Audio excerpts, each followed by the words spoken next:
Welcome. In this episode, we will dive into people who died doing stupid challenges. From a doorstep dare answered with a gun, to a teenager biting into a Tide Pod for views, resulting in a horrifying moment that went horribly wrong.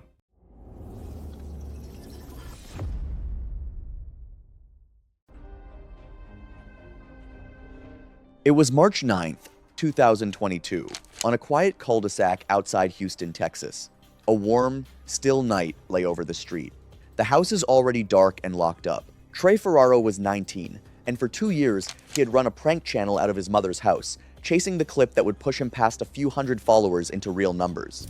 It got everything he had left after his warehouse shifts. He was the kind of creator who measured a good week entirely by his view count, forever certain that the next stunt, the bolder one, was the clip that would change everything. That spring, the trend was the door kick challenge, pounding a stranger's front door after dark to fake a break-in, then bolting while a friend filmed. His mother had seen the clips on his phone and warned that one of these nights he would pound on the wrong door and get taken for a real intruder. I want to be fair to him, because at 19, I would have watched a trend climbing and thought about the numbers long before the danger, and kicking a door and running does not sound like a thing that ends a life. What those clips never showed was the other side of the door, where a person asleep at home is torn awake by violent pounding and can read it only one way, as a break-in. From what I dug up, police across the country had spent months begging parents to talk their kids out of this trend, warning that a homeowner could mistake it for a break-in and that people had already been shot for far less. Nothing on that dark street told him which houses stood empty and which held someone frightened enough and armed enough to treat the pounding as a real threat. A little before midnight, Trey and 2 friends moved down the cul-de-sac on foot, phones out, and settled on a house near the end, with a truck in the driveway and one light still on inside. The doorbell camera caught all of it. He crosses the lawn at a jog, glances back once at the friend filming from the sidewalk, and squares up to the door. The first kick lands flat and heavy and rattles the glass. He drives his heel in again and a third time, until the frame shutters and the porch light snaps on.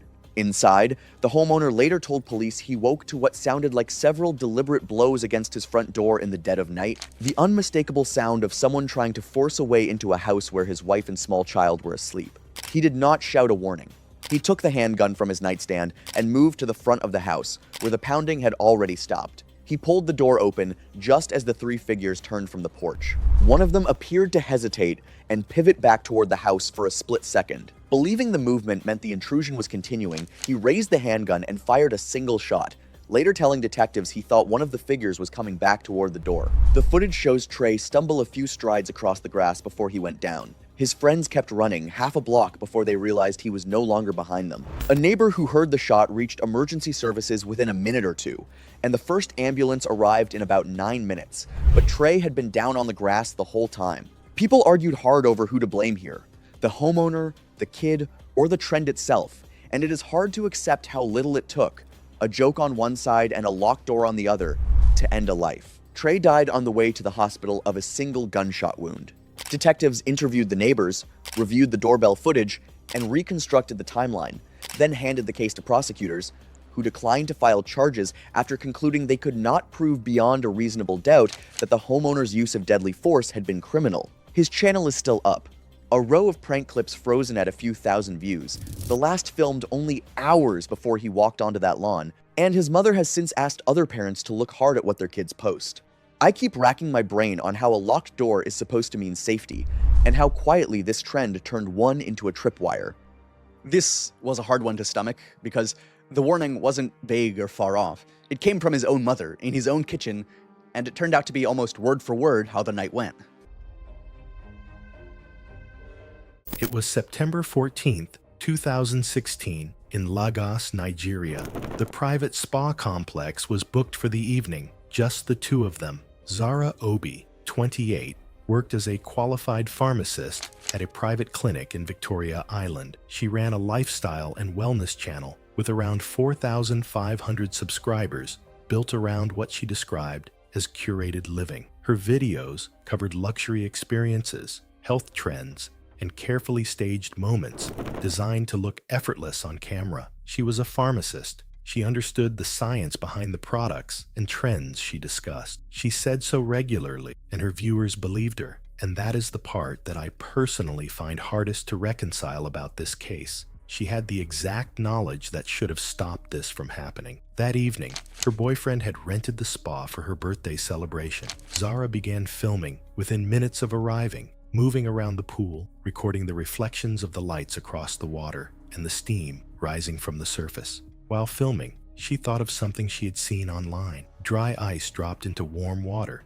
produced a thick white fog that spread across the surface. She told her boyfriend it would look incredible on camera. He drove to an industrial supplier nearby and returned with 26 pounds of dry ice. The supplier had mentioned when he collected it that large quantities should not be used indoors without adequate ventilation. Her boyfriend passed this on when he returned. Zara told him it would be fine. They dropped the first pieces into the heated pool. The fog began rolling across the water and spilling over the edges, but it was not dramatic enough. She told her boyfriend to add the rest. This is the decision that I cannot get past. Adding more ice in an enclosed room with the doors shut. Without hesitation, he dropped the remaining dry ice into the pool. Dense white fog poured across the water and onto the surrounding floor and rose slowly toward waist height. The spa room was enclosed with the doors shut to retain the heat. The ventilation system was designed only to manage humidity through slow air exchange, not to clear heavy gases accumulating at low levels. Carbon dioxide is denser than air. It settled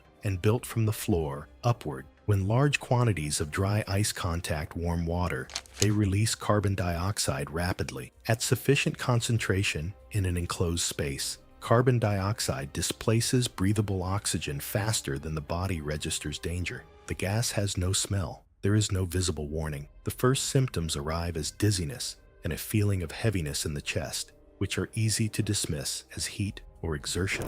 And as a pharmacist, Zara knew all of this. That is not me speculating. It's basic pharmacy. She just wanted the perfect video. It wasn't long. She felt dizzy while she was still filming. Perhaps 10 minutes after the last of the dry ice went in. She mentioned it to the camera, laughing and saying the fog was stronger than she expected.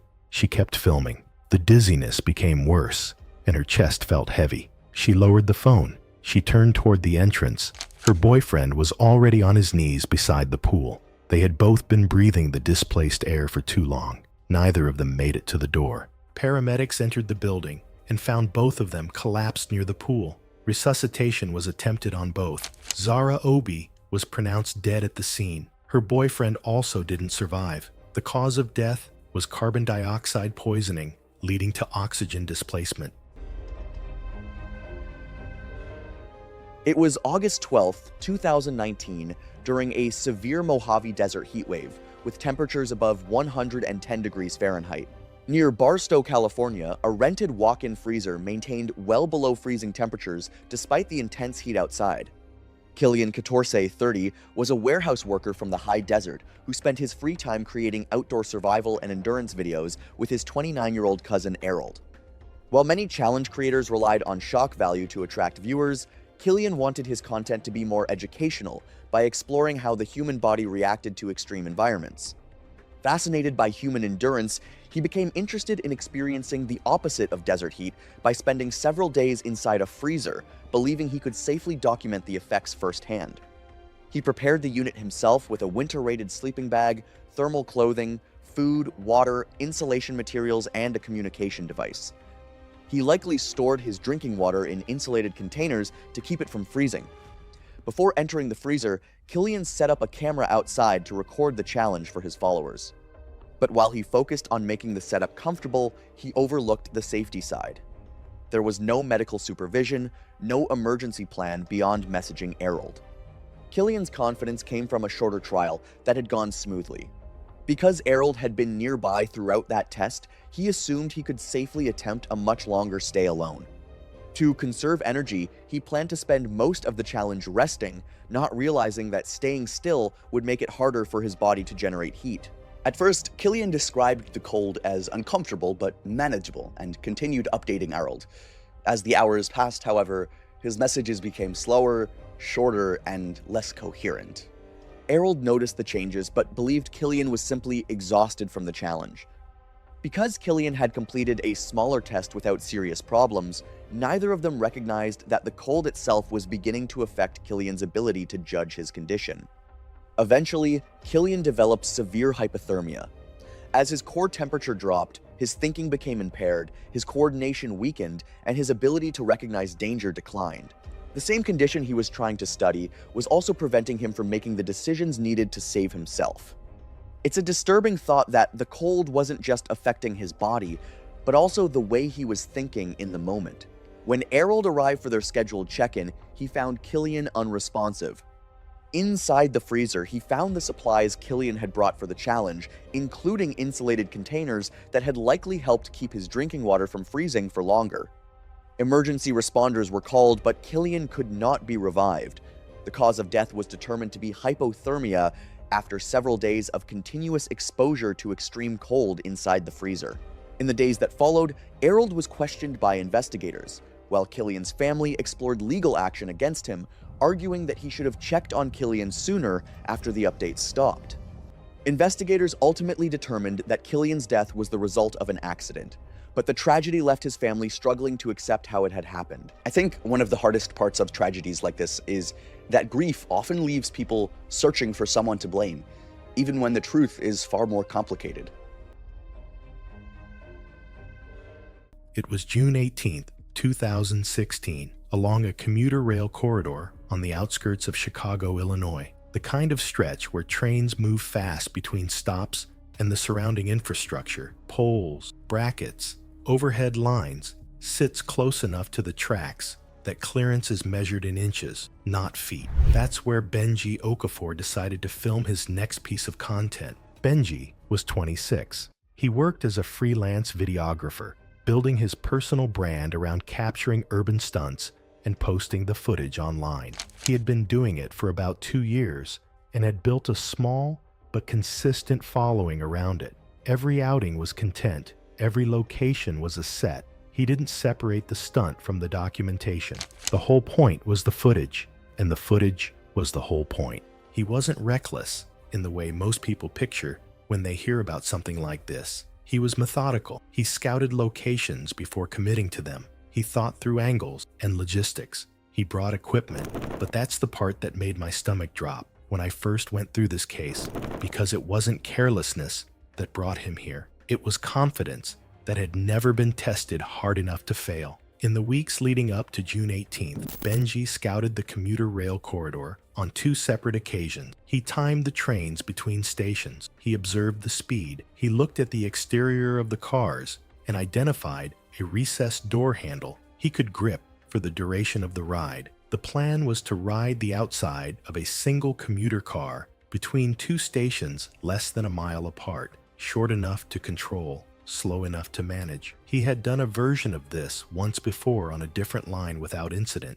which gave him the kind of confidence that's hard to argue with until something goes wrong. He brought a friend, Wes, to operate a second camera from the far end of the departure platform. Benji himself wore a chest-mounted action camera to capture first-person footage for the full duration of the ride. 2 angles, both rolling before the train even left the station. The train pulled out and accelerated faster than Benji had anticipated based on his observation runs. Within the first 600 feet, it was moving at approximately 34 miles per hour, faster than the speed he had built his plan around. He was already committed, pressed flat against the exterior of the 3rd car, both hands gripping the recessed door handle. At that speed, pressed against the outside of a moving train, the margin for anything unexpected shrinks to almost nothing. I don't think that registered for him at the moment. His body position placed his head and left shoulder at the outermost clearance point of the car's exterior. What he hadn't accounted for during his scouting runs was a signal housing bracket mounted on a fixed overhead support structure running alongside the corridor. The bracket sat at a fixed height above the rail bed. During his scouting, Benji had estimated his clearance based on his standing height of 6 feet even. What he didn't factor in was that gripping the door handle from the outside raised his effective height by several inches, closing the gap between his head and the bracket to almost nothing. He scouted that corridor twice and still missed it.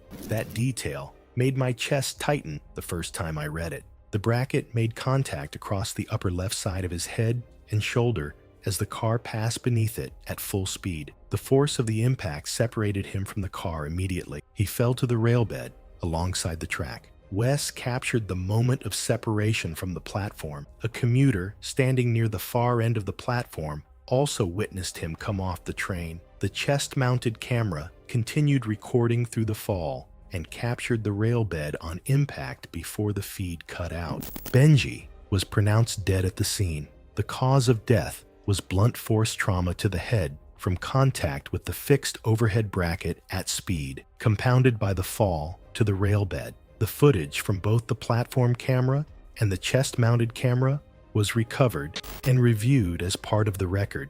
The case was ruled an accidental death. Wes was interviewed and no charges were filed. It was August 9th, 2019, inside a partially vacated commercial office building on the eastern edge of Kuala Lumpur's central business district. On a Friday afternoon when the building's second floor held something it was never designed to contain. Arjan Kaur was 29 years old and worked as a fitness influencer based out of Petaling Jaya, maintaining a live streaming channel with roughly 7,000 followers across 2 platforms. Aside from workout and motivational content, he was also known among that audience for staging events built around deliberate unpredictability, flash giveaways, timed scavenger hunts, live challenge formats, all grounded in the belief that unscripted chaos produced better engagement than anything rehearsed. He had arranged the event himself: cash bundles, 2 smartphones still in packaging, and a pair of limited release athletic sneakers, all reserved for the first 10 people to locate him inside the building. His editor handled the channel's logistics and later confirmed that Arjan had been planning this format for several weeks. You can probably already see where this mindset was heading, because chasing bigger reactions almost never has a finish line. The decision to stage the event in a commercial office building was not impulsive. Arjan had scouted the location 2 days prior. The second floor unit he chose had a single entrance corridor roughly 6 feet wide, leading into a main room of approximately 400 square feet. He knew the space. What he did not account for, or chose not to account for, was scale. I think this is where the line between calculated risk and catastrophic miscalculation becomes invisible to someone who has never seen either materialize. He expected dozens. The location, however, had been shared earlier than planned. His editor had deliberately leaked the location to attract a larger crowd. More than 200 people overwhelmed the building before security realized the gathering was unauthorized. But instead of stopping the stream, Arjan kept filming and urged the crowd to keep moving toward him.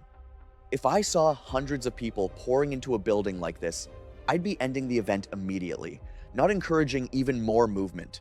The crowd surged up the stairwell until the office door gave way under the pressure. Within seconds, the room was packed. Arjan threw cash into the air as people rushed for it. Stable footing disappeared, and witnesses said he vanished beneath the crowd within about 15 seconds.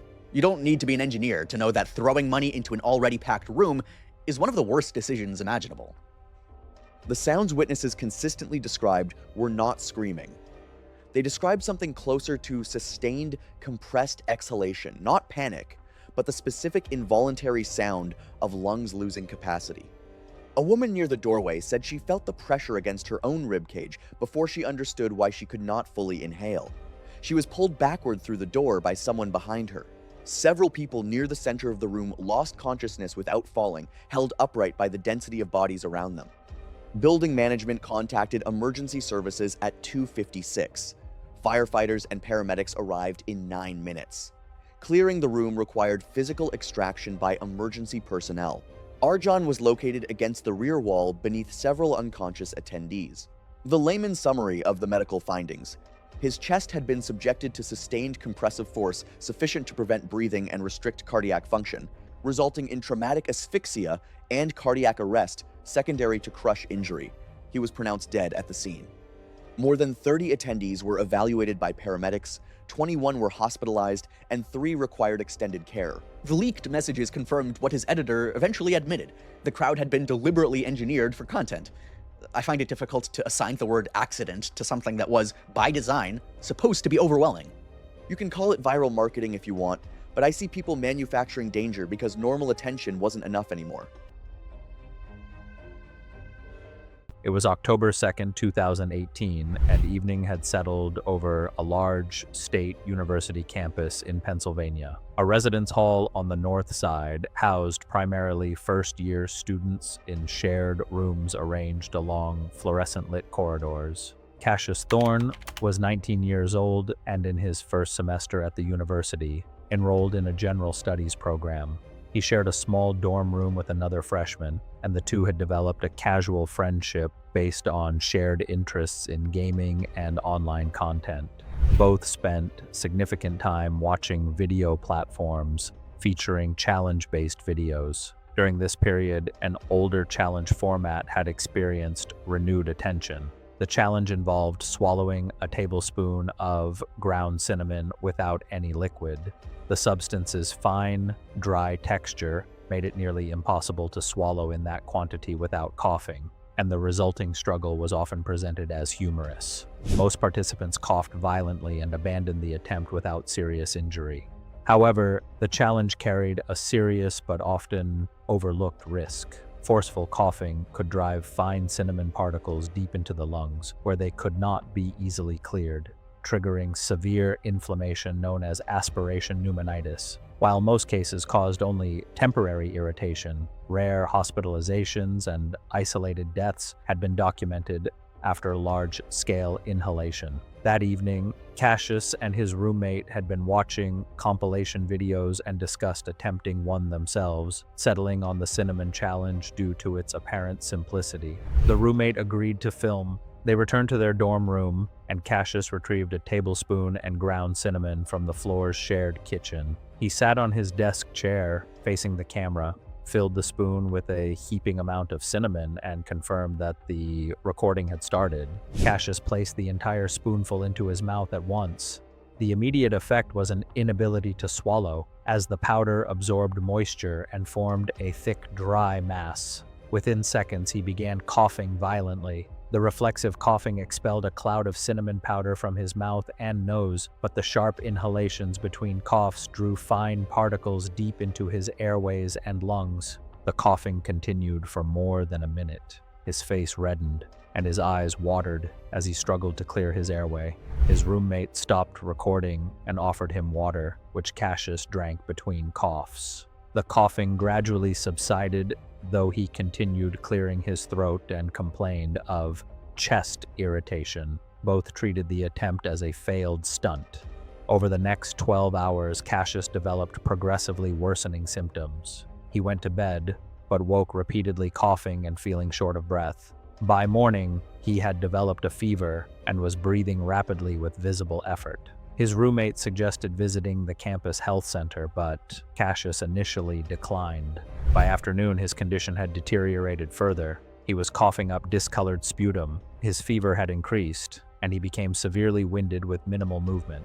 His roommate contacted their resident advisor, who called emergency services. Paramedics arrived and found Cassius in severe respiratory distress with low oxygen levels. He was transported to a regional medical center, where imaging revealed widespread lung inflammation linked to inhaled cinnamon particles. He was admitted to intensive care, but his condition continued to worsen.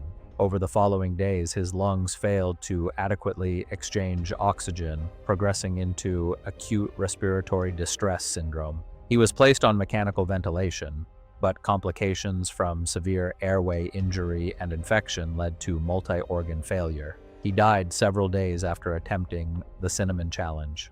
Investigators later reviewed the phone recording to confirm the sequence of events, and the medical examiner ruled the death accidental.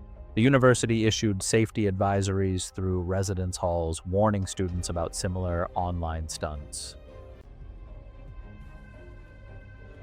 It was February 14th, 2020, in the parking lot of a community college in suburban Ohio. A gray, cold afternoon lay over the campus. Old snow along the curbs. Students killing time before rides came.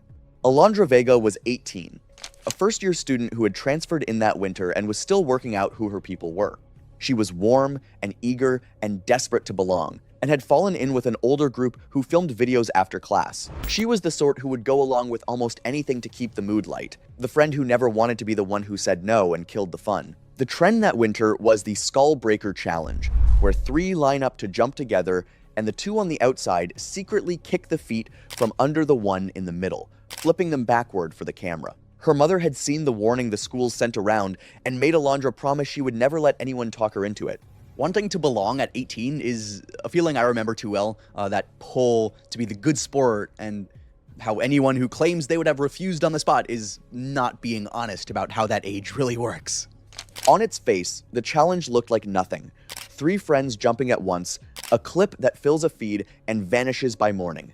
The danger was all in the trick of it, because the one in the middle jumps believing everyone is simply jumping and does nothing to protect the fall. One expert I read put it plainly: the danger is all in the timing. The person in the middle, fully airborne and trusting, no arm out, no flinch, nothing between the back of their head and whatever waits below. No one in that group had given a thought to what was under their feet, and the only thing beneath Alondra was bare, frozen asphalt, hard as stone, in the February cold.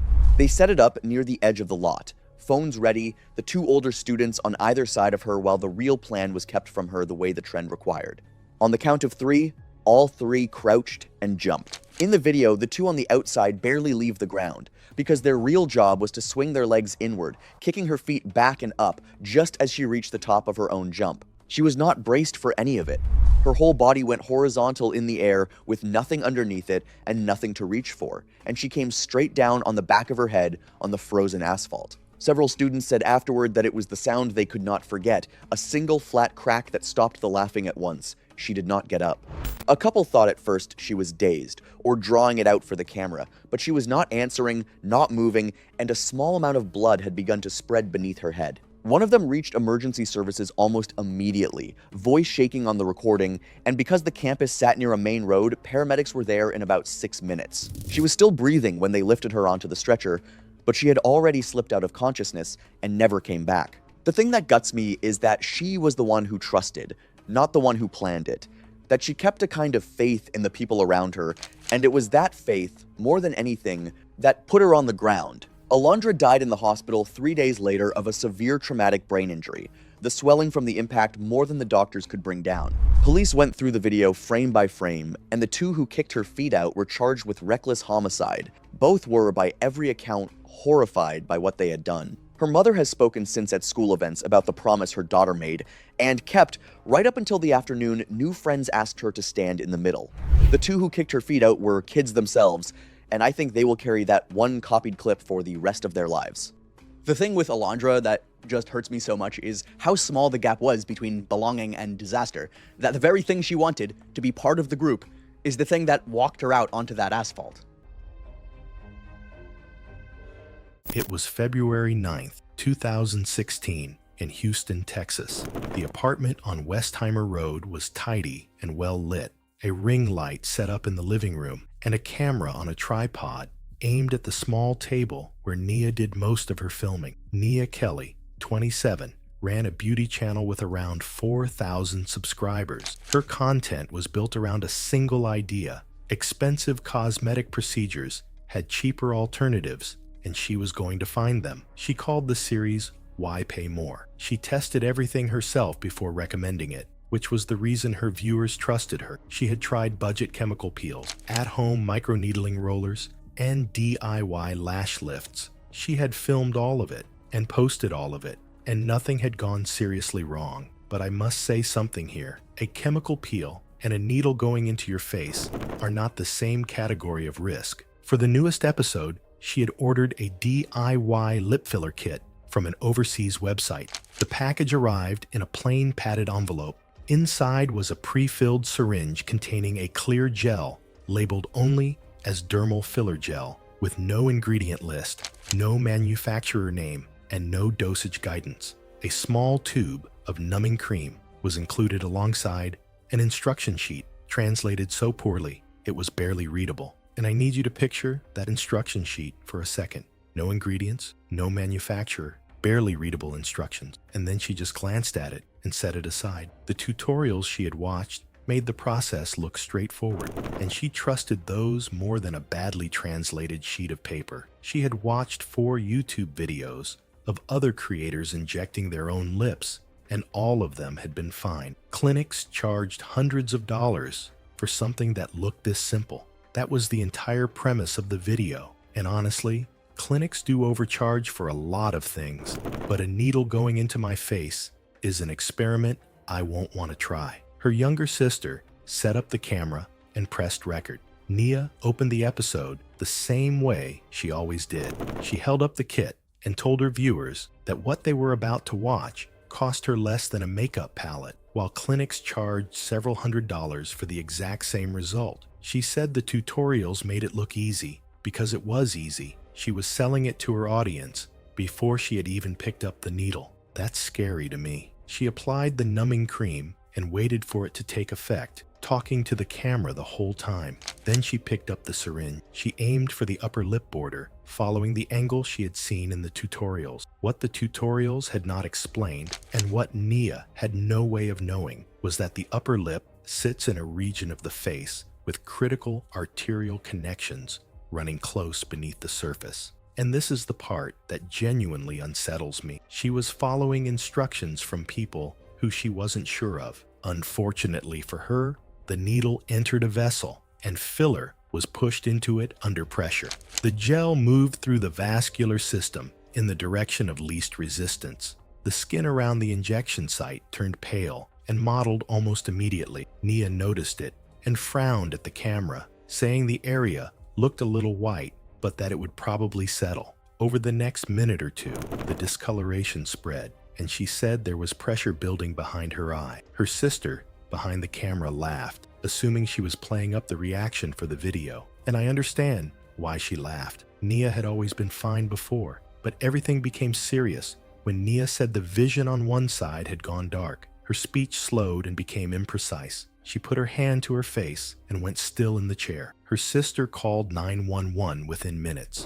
Paramedics arrived and found Nia conscious but severely disoriented, with sudden vision loss in one eye and slurred speech. She was transported to hospital immediately. Imaging showed findings consistent with vascular occlusion following filler injection, with evidence of embolic stroke affecting part of the brain. The damage was severe and irreversible. Nia never regained full consciousness after the first night. She died 2 days later. She was 27 years old. That's the part I found more tragic. And guess what? The video was never uploaded. All for nothing. It was October 9th, 2022, when an early season cold snap moved through the Monongahela National Forest in West Virginia. Overnight, temperatures dropped low enough for frost to form on wet rocks and shaded sections of narrow trails. Larkin Baramed, 29, was a high school history teacher who enjoyed recreating historical lifestyles outside the classroom. He built simple shelters, cooked with traditional methods, and experimented with old tools, sharing these projects online where he built a small audience interested in history and outdoor survival. Wanting to create his most ambitious experiment yet, Larkin announced that he would spend several weeks in the forest wearing a full set of medieval-style armor to see whether historical equipment could really be used to survive in the wild. He promised to share the results once the challenge was over. For the project, Larkin wore a set of medieval-style armor weighing about 60 pounds. While he had plenty of experience recreating history, he had never tested himself in a prolonged wilderness survival challenge.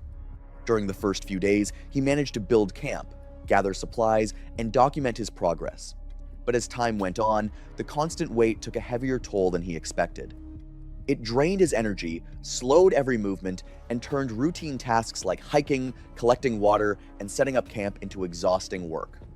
Larkin noticed the problems, but convinced himself that struggling was part of the experience. Instead of seeing the discomfort as a warning, he believed pushing through it made the challenge more authentic. Removing the armor would have made things safer, but he refused because he felt it would defeat the purpose of the project. He underestimated how quickly fatigue, isolation, and heavy equipment could turn a small problem into a serious one. The thing that catches my attention is that the armor was already causing problems before he ever reached his limit. While walking toward a nearby water source, Larkin stepped onto a damp rock covered with frost. His foot slipped, and the extra weight of the armor made it much harder for him to regain his balance. The fall itself was not from a great height, but he landed awkwardly and suffered a severe leg injury that left him struggling to put weight on it or move normally. The injury was serious enough that every step became painful and difficult, turning a simple walk back to camp into a much bigger problem. Under normal circumstances, he likely could have recovered by resting or calling for help, but alone in the forest, wearing heavy armor, his options were limited. The weight of the metal made it harder to move, find shelter, gather supplies, and keep himself warm. What was supposed to represent the strength and endurance of historical warriors had become a serious disadvantage in his situation. Alone in the forest, with limited mobility and already exhausted from days of carrying the armor, Larkin struggled to recover from what should have been a manageable accident. The same equipment he brought to prove he could handle the challenge became the thing preventing him from getting out of danger. That contrast is what sticks with me. The armor was the centerpiece of the experiment, but here it became the biggest obstacle. When Larkin missed his scheduled check-in, his family contacted authorities and reported him overdue. Search teams used his planned route, last known location, and communication records to narrow down where he might be. Because the area was remote and difficult to access, it took several days before rescuers found him alive but in critical condition, suffering from his injuries, dehydration, and prolonged exposure to the cold. Investigators believed the fall had left him unable to move far enough to find shelter or keep himself warm. Emergency responders transported Larkin for treatment, but he died before reaching the hospital. His camera, recovered with his equipment, contained recordings of the challenge, but the promised video was never released. Followers who had been waiting for his armor survival experiment instead learned that it had ended in tragedy. The medical examiner ruled that he died from injuries caused by the fall, with dehydration and cold exposure worsening his condition. The investigation found no foul play, concluding that a series of small misjudgments had ultimately led to his death.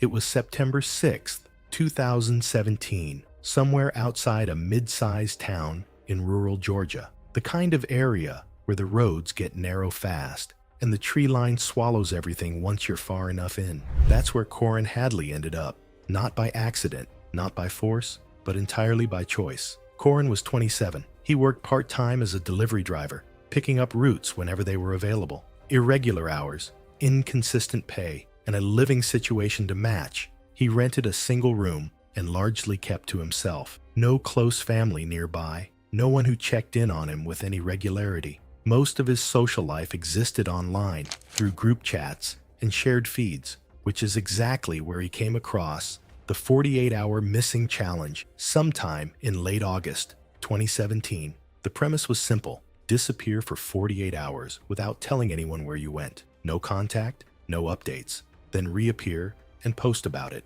The reaction, the panic, the confusion, the relief, that was the content. And I think that says a lot about where social media was heading at that point. The performance wasn't the stunt itself. The performance was other people's reaction to it. Corin decided to do it alone. Before he left, he filmed a short video on his phone explaining what he was doing, vague on the details, but clear enough in intent, and posted it to his personal feed. He told one coworker in passing that he was going to be off the grid for 2 days. That was the full extent of his preparation. No supplies, no map, no plan beyond driving out, waiting it out, and driving back. On the afternoon of September 6th, he drove roughly 40 minutes outside of town and parked his car off the shoulder of a remote back road that cut through a stretch of dense woodland. The idea was probably to stay close enough to the car that finding his way back wouldn't be an issue. That assumption was the first and most costly mistake he made. He lost phone signal not long after leaving the main road.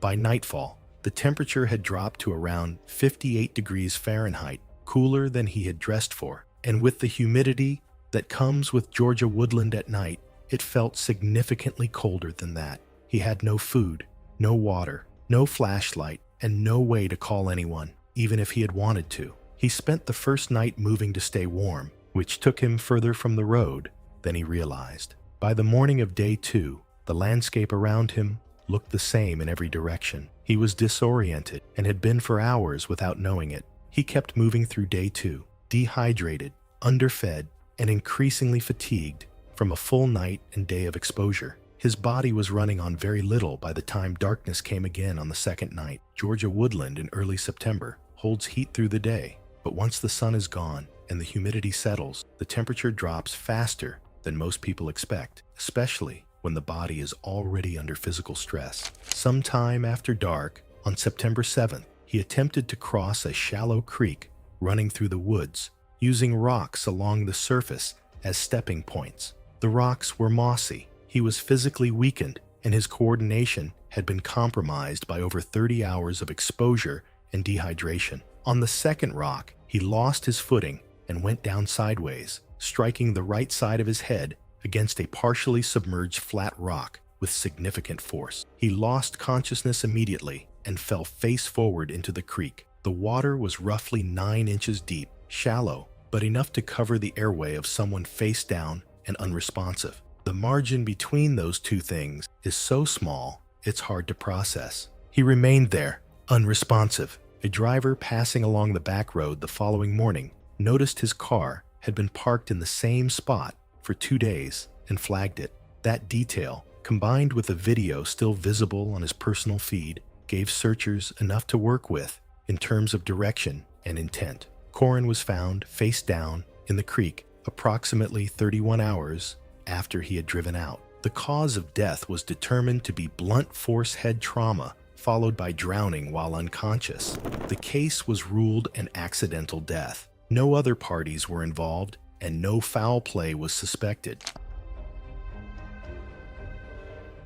It was April 5th, 2016, in the industrial district of Phoenix, Arizona. Some nights, the universe gives you a warning. Other nights, it just sets the stage and waits for you to make the mistake yourself. Bianca Cohen was 22 years old and had spent most of her visible life trying to spend down the perception of her invisible one. She was the daughter of a commercial real estate developer with holdings across 3 states, and she had built a modest online following as an influencer around the premise that money didn't define her, that she was willing to get uncomfortable to show up in spaces that her background didn't grant her access to by default. Honestly, that premise always felt a little too convenient to me, like a rich kid cosplaying struggle for the gram. She had driven the supercar, a high-displacement rear-wheel drive coupe her father had given her at 21 for roughly 8 months. Her documented highway experience topped out around 80 miles per hour on open interstates in daylight. So she had 8 months of grocery getting experience and thought that translated to a racetrack? That is a recipe for disaster if I've ever seen one. She and her crew sought gritty night footage for a vlog, but stumbled onto an already running street race. Recognized by the crowd, she was openly taunted with sexist jokes about not daring to race, all captured on camera. And there it is, the pressure. I can't stand how easily we let strangers' dumb comments dictate our next move. Can you? I want to be precise here. The decision was not irrational on its surface. She had the car. The road was straight. Other people were doing it. The problem is that quarter-mile drag racing at competition speeds in a high-torque rear-wheel drive vehicle is a specific technical skill set, and confidence is not a substitute for that. The other driver was running a purpose-built vehicle with suspension tuning and an experienced hand on the wheel. Bianca was running stock on street tires, having never launched that car at full throttle. People in the crowd who were interviewed afterward said she seemed completely certain. That part, I believe, entirely. The interior camera in her car captured the launch. She left the line hard. The rear end stepped out almost immediately, a slight lateral drift toward the lane divider that she caught and corrected. The correction was too aggressive. At an estimated 104 miles per hour, the car rotated past the point of recovery, going fully sideways across the right lane. The concrete light pole that terminated the skid was a fixed municipal fixture anchored in a reinforced base. The impact was driver's side, slightly forward of the B-pillar. The pole did not move. The car's cabin compressed inward from the left in under 0.2 of a second, and the structural integrity of the cockpit failed in the same interval. Debris glass, trim, door framing distributed across a radius of roughly 60 feet. Witnesses who reached the car first described the cabin as nearly unrecognizable on the driver's side. Bianca was visible, partially, through what remained of the windshield frame. She was alive. Her breathing was audible from outside the wreck, irregular, rapid, and wet sounding, the kind that the first responders later documented as consistent with internal hemorrhage. She did not speak. Her hands were not moving. The cameraman in the passenger seat had not properly secured his seatbelt and had been thrown violently into the dashboard and windshield area at impact. He was pronounced dead at the scene by paramedics. Fire crews arrived in 8 minutes and spent 27 minutes cutting through the wreckage. Bianca died before extraction was complete. Most of the organizers had already fled before police secured the perimeter. Her funeral drew a crowd that her channel had never managed to assemble in one place. I think there's something genuinely corrosive about the format of day-in-my-life content. The premise that ordinary moments are worth watching simply because they're yours. It turns the impulse to prove something into its own kind of engine. And engines, as it turns out, don't stop running just because the road has ended. It was March 21st, 2017, when afternoon sunlight filtered through the blinds of a second-floor bedroom in a split-level home outside Dayton, Ohio. The room belonged to a college sophomore, its walls decorated with posters and sports equipment scattered across the floor. The house was empty. Dalton Reeve was 20 years old and in his second year at a nearby community college, where he was studying business administration and playing on an intramural basketball team. He had been active on social media for several years and spent increasing amounts of time consuming video content on platforms popular with his age group. His parents, who he still lived with, later reported that his screen time had grown substantially, though they had not observed behavior they considered alarming. During this period, a particularly dangerous challenge had gained visibility among younger users. Participants attempted to restrict blood flow and airflow through the neck by applying pressure around it, filming themselves until they lost consciousness. The videos were framed as demonstrations of control or fearlessness. The challenge had already resulted in multiple deaths in other countries, though this information was not widely known among users at the time. Dalton had watched numerous videos featuring the challenge over the previous 2 weeks and discussed it with friends, some of whom claimed to have tried it themselves. On the afternoon in question, he was home alone, with several hours before anyone was expected to return. He set up his phone on his desk, with the camera facing his bed. The mechanics were deceptively simple but critically dangerous. Participants typically used a belt or cord to create a ligature around the neck, tightening it to compress the structures of the neck, including blood vessels supplying the brain. The intended effect was rapid loss of consciousness, which participants believed would last only seconds before they naturally released the ligature. This assumption was fundamentally flawed. Once consciousness was lost, muscle control disappeared entirely, allowing the ligature to remain tightened and continued depriving the brain of oxygen. Dalton positioned himself, sitting on the edge of his bed with his back to the camera. He wrapped a leather belt around his neck, threading the end through the buckle to form a loop. He started the recording, confirmed that he was visible in the frame, and began pulling the belt tighter with both hands. Witnesses who later reviewed the footage described a rapid progression. Within approximately 15 to 20 seconds, Dalton's movements became uncoordinated. As he slumped sideways onto the bed, his body weight kept the belt tightened against his neck. He remained visible in the frame, motionless except for occasional involuntary movements that gradually ceased. The recording continued for more than 8 minutes before his mother arrived home. She called his name from downstairs and received no response, then went upstairs and entered his room. She found him unresponsive with the belt around his neck and immediately called emergency services while attempting to remove the ligature. Paramedics arrived within 7 minutes and began resuscitation efforts, but Dalton had been without adequate oxygen for too long. He was transported to a nearby hospital and placed on life support. Neurological assessments over the next 2 days showed no brain activity, and his family later withdrew support. He was pronounced dead on the 3rd day. The medical examiner determined the cause of death to be anoxic brain injury due to ligature strangulation, classified as accidental. The phone was secured as evidence, and local authorities later issued warnings through area colleges and the surrounding community. It was July 2nd. 2022, on a divided highway at the edge of Tampa, Florida. The heat of the day was finally breaking, the sky going orange over the overpasses. Traffic thinning out, Braden Oswalt was 20, and cars were the whole shape of his life and his following. He detailed his coupe every weekend, knew everyone in the local scene, and had built a real audience on engine noise and night drives. He wanted to be one of the accounts the car world knew by name. He was the type who could not resist a camera pointed at something fast, forever pushing a clip a little further than the last one because the tamer videos never seemed to travel. The trend he had been studying was sunroof surfing. Standing up through the open roof of a moving car with your arms spread, a few seconds that looked like pure freedom.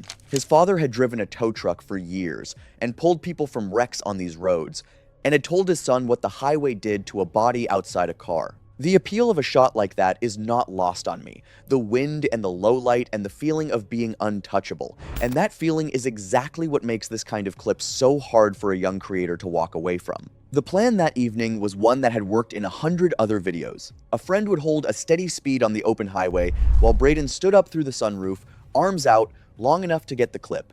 From everything I could find, the real danger here was never the standing up. It was the second body of steel moving in the lane beside them, far heavier and far faster than a stunt like this ever leaves room for. There was no shoulder to speak of where they set up the shot, only a low barrier on one side and the steady rush of evening traffic on the other, close enough to reach out and touch. They picked a stretch with 3 lanes running their direction, and the friend brought the car up to a steady speed in the middle one. Braden pushed up through the sunroof from the passenger seat, one hand flat on the roof, the other spread into the wind, and the phone in his hand caught him grinning against the orange sky.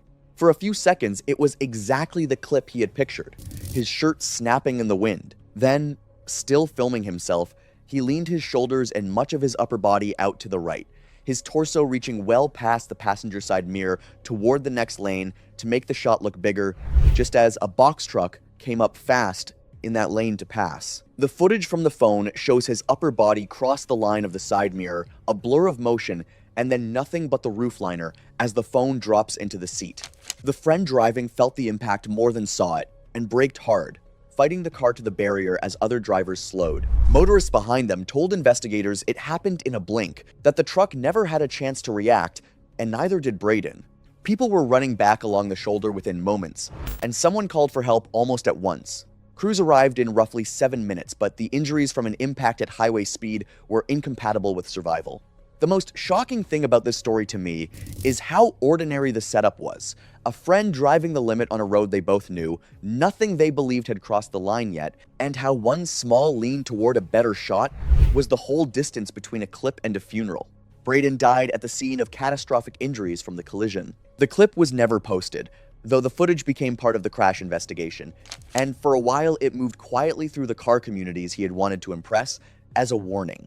His father said little in public, only that he had told his son what the road could do, and would have given anything to be wrong. Every version of this clip I found cuts off a second before the danger, and that is exactly what makes it so brutal. What makes this one so hard to take is the sheer waste of it. A well-liked kid with real talent behind a camera, gone in a single second over a few frames the feed would have forgotten by the weekend. It was April 3rd, 2015, in Denver, Colorado.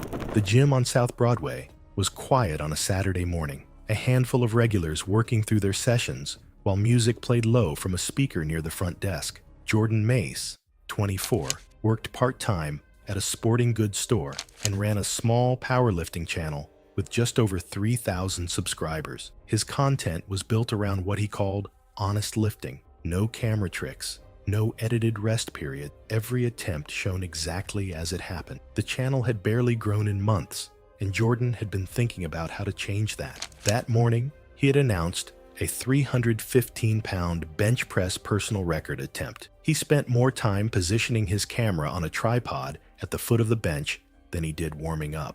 And that right there tells you everything about where his head was that morning. He was more focused on the perfect angle than the lift itself. The gym had several power racks along the wall with safety arms that would have caught the bar if anything went wrong. Jordan looked at them and decided they blocked the view of the plates from the camera angle he wanted. He dragged the flat bench out onto the open gym floor instead. 2 regular lifters told him to use the rack. Jordan laughed and said the rack would ruin the shot. 2 other people agreed to spot him, but Jordan asked them to stand further back than usual so they would not appear in the frame. They moved back. The setup was already worse than it should have been. Then Jordan made one more decision. He left the collars off the bar. And this is the one that frustrates me the most. He had seen a debate online arguing that during a failed bench press, removing the collars allowed the plates to slide off the bar, reducing the weight and making it easier to escape. He had decided this made the lift safer. The bar now held 4 45-pound plates and 1 25-pound plate on each side. Nothing was holding any of them in place. The camera was recording. Jordan lay back on the bench and gripped the bar. The spotters stood further back than they should have, just outside the camera frame, watching. Jordan unracked the bar and lowered it steadily toward his chest. The weight came down under control. The bar touched his chest. For a moment, the press began moving upward, and I think about those few seconds a lot, because in that moment, it looked like it was going to work. The bar was moving, and then it stopped halfway up. His elbows flared outward as he fought to push through the sticking point. The right side of the bar tilted slightly as his strength gave out unevenly. The plates on the right sleeve began to move. The outer plate went first, sliding off the end of the bar and hitting the gym floor with a sound that stopped everyone in the building. The rest of the plates on that side followed in the same second, crashing down one after another. The sudden loss of all that weight on the right side threw the bar violently off balance. The left side was still fully loaded. The bar twisted hard in Jordan's hands, and the loaded left side dropped hard, crushing his neck before the spotters could close the distance from where he had asked them to stand. They reached him seconds later and pulled the bar away. Other lifters ran toward the bench. Several plates lay scattered across the floor where they had bounced after falling. Jordan was on the bench and not moving. I cannot imagine what that morning looked like for the people who were just there to train. Gym staff cleared the area and called emergency services. Paramedics arrived within minutes and found Jordan unresponsive. He was transported to hospital but did not survive. He was 24 years old. The video was never uploaded. Jordan Mace had moved the bench away from the rack, sent his spotters out of reach, and stripped the collars off the bar because he wanted the shot to look right, and that decision cost him everything. It was March 25th, 2020, in a quiet Austin, Texas neighborhood where a homemade robotic device sat in a garage, ready for what was supposed to be its final demonstration. Rainiel Somia, 26, was a computer science graduate who created tech content around his DIY automation projects. He built a growing audience by showcasing homemade robots, coding experiments, and engineering challenges, often explaining how his creations worked. While he understood programming, sensors, and basic automation, he had limited experience with mechanical safety systems and the risks of high-powered moving machinery. Over several months, he began building his most ambitious project yet, a robotic launcher that propelled metal projectiles at marked targets. During testing, the machine appeared to work perfectly because every trial used the same target, distance, and controlled setup. With each successful test, Rainiel grew more confident in the system's accuracy, but he underestimated how much a moving person could change the calibration of a machine designed to launch a sharp projectile. I keep thinking about those repeated tests. Everything was matching the exact conditions the machine expected every time. For the final demonstration, Rainiel decided to livestream the system using himself as the reference point instead of the usual fixed target. He wore protective equipment and positioned himself where he believed the machine was calibrated to aim. The gear was designed to protect his torso, but it left vulnerable areas, including his neck, exposed. His roommate Priya helped monitor the livestream and questioned whether the change was necessary, but Rainiel believed the safety gear and his previous successful tests made the risk acceptable. At first, everything worked as expected. The machine repeatedly hit the intended target, just as it had during earlier tests.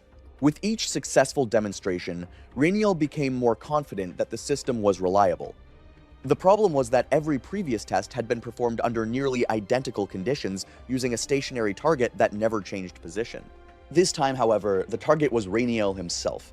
Unlike a fixed target, A person naturally breathes, shifts their weight, and makes small movements without realizing it.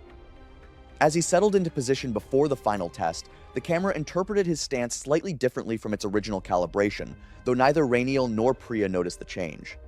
After Rainiel gave the final confirmation command, the machine activated.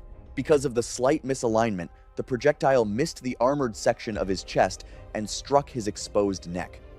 Rainiel immediately staggered, clutching at the wound before collapsing to the ground.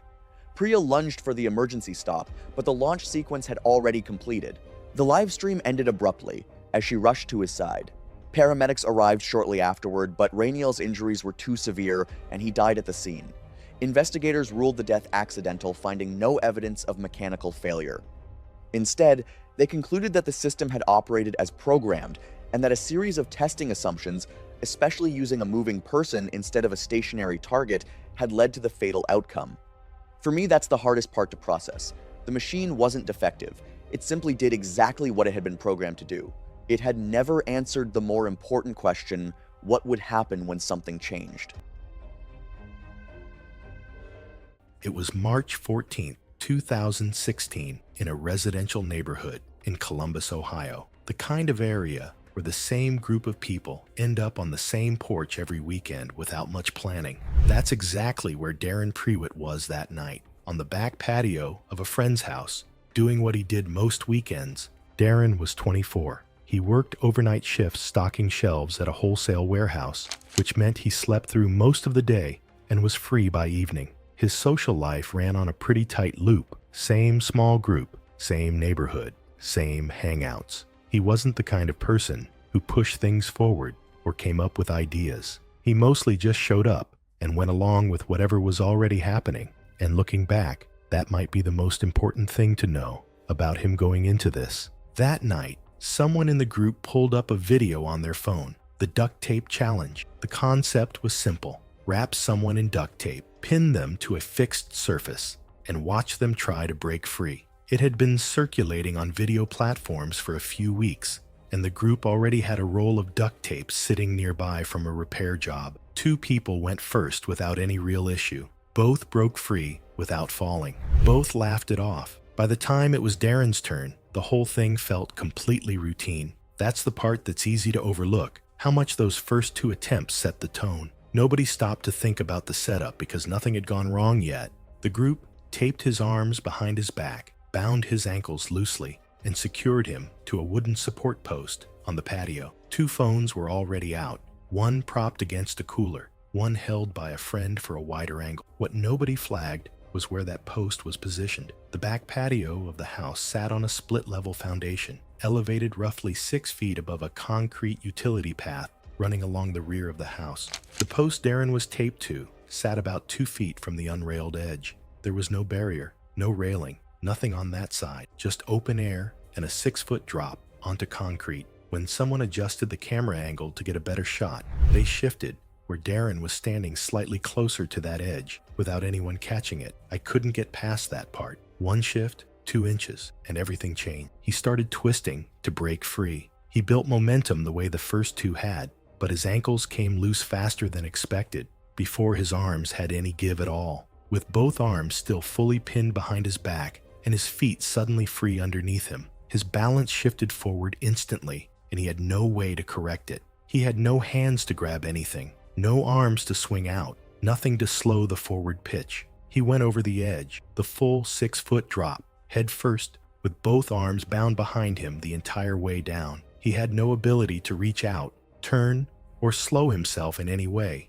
He landed on the concrete utility path below, with the full force of the fall concentrated on his head and neck. Both phones captured it. One caught him going over the edge, the other caught the impact from the wider angle. The witnesses on the patio saw it happen in one motion. No warning, no sound before the impact. One friend jumped down immediately. 2 others stood there for several seconds before moving. Darren did not move at all after landing. Both arms pinned behind him the entire way down. That detail stayed with me longer than I wanted it to. He sustained a fatal traumatic brain injury from the head-first impact onto concrete from 6 feet with no ability to break his fall. He lost consciousness at the scene and never regained it. The footage from both phones was handed over and used to reconstruct the full sequence of events. The case was ruled an accidental death. No charges were filed against anyone present. It was October 14th, 2018, on the third floor of a Soviet-era apartment block on the eastern outskirts of Yekaterinburg, Russia. Imagine believing you are the most dangerous person in any room, only to discover that the final door you knock on will be the one that closes on your entire life. Lev Korovin was 34 years old and had an online following around a version of self-help that was less about growth and more about punishment. He ran a channel with roughly 4,000 subscribers, built on the premise that people who struggled lacked discipline, not circumstance. His videos featured staged confrontations with what he called weak thinkers, often ambushing strangers or filming clients mid-breakdown for additional content. He had driven to Yekaterinburg that week for a series of planned recordings and had spent the previous evening isolating a specific target. Nadia Solova was an office worker in her late 20s who had spent several months publicly criticizing Lev's methods across social media methodically with references not simply venting. Lev responded by leaking her address in a video, captioning it with a promise to teach her discipline in person. Now, doxing someone over words? That's not discipline. That is a tantrum with Wi-Fi, and I'm already rooting for Nadia's side here. And by the time he pulled into the parking lot below her block the following afternoon, he had likely framed the footage in his mind as content. He filmed himself walking up the stairwell, narrating to his phone. And there it is, the moment you realize this dude saw real people as props, which honestly makes me lose any ounce of sympathy I might have had. Neighbors on the second floor saw him and told him to leave. He mocked them back into their doorways. Lev kept walking. Lev knocked persistently at Nadia's door. Her boyfriend Artem answered. Lev shoved his phone in Artem's face, insulted both, and repeatedly stepped back and forth despite being told to leave. A neighbor watched, initially hesitating to intervene because she mistook it for a domestic argument. When Lev reached out, grabbed Artem's shoulder, and tugged him toward the phone to keep him in frame, the interaction shifted in a way that did not immediately read as dramatic from where the neighbor was standing. Artem moved fast and without hesitation. He slipped his right forearm across Lev's neck from behind and locked his other hand behind Lev's head, pulling him backward into a rear naked choke. Lev's feet scrambled for purchase. Lev struggled for what witnesses estimated as between 30 and 45 seconds. I don't think Artem made a calm decision at any point in those seconds. I think he made one decision at the beginning and then stayed in it way past when it should have ended. Artem did not release the hold when Lev stopped moving. Several more seconds passed, then he let go. Lev went face first onto the landing. He did not move again. The neighbor across the hall placed the call to emergency services within seconds of the collapse. An ambulance arrived 11 minutes later, but the paramedics could not restore a pulse despite resuscitation attempts. Lev was pronounced dead at the scene. Artem Veshkin was detained at the scene and formally charged 2 days later. Investigators concluded from hallway footage and witness statements that the chokehold had continued well past any reasonable point of restraint. Here's my hot take on the whole mess. Lev was a predator who finally met a wall, but Artem crossed the line from protector to executioner. That split-second choice ruined 2 lives. Because, let's be real, neither of them walks away from this looking like a hero, just 2 broken men in a stairwell where ego met consequence head-on. It was January 29th, 2019. Arctic air gripped suburban Minneapolis as temperatures plunged below zero. Fresh snow covering quiet residential yards, while pale morning light settled over a fenced backyard. Marlo Keegan was 28 years old and worked as a marketing coordinator for a regional insurance company, managing social media accounts and digital campaigns. Outside of work, she maintained an active personal presence across multiple platforms, posting lifestyle content to several thousand followers. Friends later described her as highly focused on engagement metrics and follower growth, often planning posts around trending topics to maximize visibility. That morning, a viral cold weather trend was spreading across social media. People filmed themselves throwing boiling water into freezing air to create a burst of ice crystals, and the ongoing polar vortex pushed hundreds of similar clips online within days. The effect looked simple, fast, and visually dramatic, drawing attention from creators chasing engagement. Marlo decided to try it herself. She set her phone on a backyard tripod and framed the shot to capture both her movement and the vapor cloud. After watching a few examples, she prepared the setup without fully understanding the risks, unaware that shifting wind and fragmented droplets could redirect heat back toward the person filming. Marlo brought a pot containing several liters of water to a rolling boil and carried it outside, steam rising into the freezing air. She stood about 5 feet from the camera, angling her body toward the lens to keep her face visible. The wind seemed calm during setup, but the cold air remained unpredictable. She began recording and swung the pot in a wide motion, throwing the boiling water upward and to her right. At the moment of release, a sudden gust of wind came from behind her, altering the trajectory of the water mid-throw. Instead of dispersing away from her body, a portion of the boiling liquid fragmented into droplets, and along with a dense cloud of high-temperature steam, was driven directly back toward her face and upper chest. Marlo reacted instinctively, gasping as the redirected spray made contact with her mouth and nose. Several droplets struck her lower face and lips, while steam enveloped her head at close range. The reflexive inhalation drew a mixture of hot vapor and aerosolized water into her upper airway. She stumbled backward, dropping the pot into the snow, and collapsed to her knees as the recording continued. Thermal injury to the airway can occur rapidly when hot vapor or liquid is inhaled. Burns to the mouth, throat, and larynx can trigger swelling that progresses over several minutes as tissue reacts to heat exposure.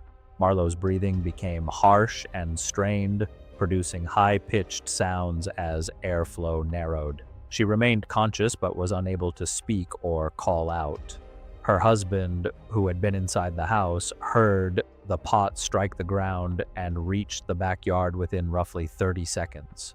He found Marlo seated in the snow, burned around the mouth and chin, clutching her throat and struggling to breathe. She was unable to speak, and her breathing was increasingly labored. He called emergency services immediately. Paramedics arrived within 9 minutes and found Marlo in severe respiratory distress, with visible swelling around the mouth and airway. Oxygen levels continued to decline despite supplemental oxygen, and attempts to secure an airway became increasingly difficult as swelling limited visualization and access. She lost consciousness during the transport and suffered cardiac arrest shortly before arrival, where she was pronounced dead. They later determined the cause of death to be asphyxiation due to thermal injury and upper airway edema. The recovered video was later referenced in public safety warnings, and platforms added caution labels to similar content. It was October 3rd, 2017, in Rocky Mountain National Park in the mountains of Colorado. A cold, bright autumn morning lay over the valley, a small herd of elk grazing in the open as tourists eased to a stop to watch. Garrett Killian was 22. An outdoors and travel creator who had spent 2 years turning national parks into a backdrop for the boldest wildlife clips he could get. He knew the outdoors well, which was part of the problem, because it made him sure he could read an animal better than he really could. He was the kind of creator who read a warning sign as a suggestion for other, less capable people sure his own read was the one that counted. The stunt had been making the rounds in a few reckless corners of the outdoors scene, running up on a big wild animal, smacking its flank, and sprinting off before it could react. A ranger had warned his group that morning that the elk were deep in the fall rut and dangerously on edge, and his parents had told him for years the park signs are not decoration. I have a soft spot for the adventurous ones, the people who go and do what the rest of us only watch, so it pains me that the same nerve behind his best videos is what walked him up to an animal that size. A bull elk in the rut can weigh well over 700 pounds and carries antlers built for fighting, and in that season, its temper is short. To a camera, it can look almost tame, grazing while people mill around, and that calm is exactly the trap. Reading through the park reports, what stood out was how many people these places lose this way every year. Not to bears, but to the big, calm-looking grazers everyone assumes are gentle.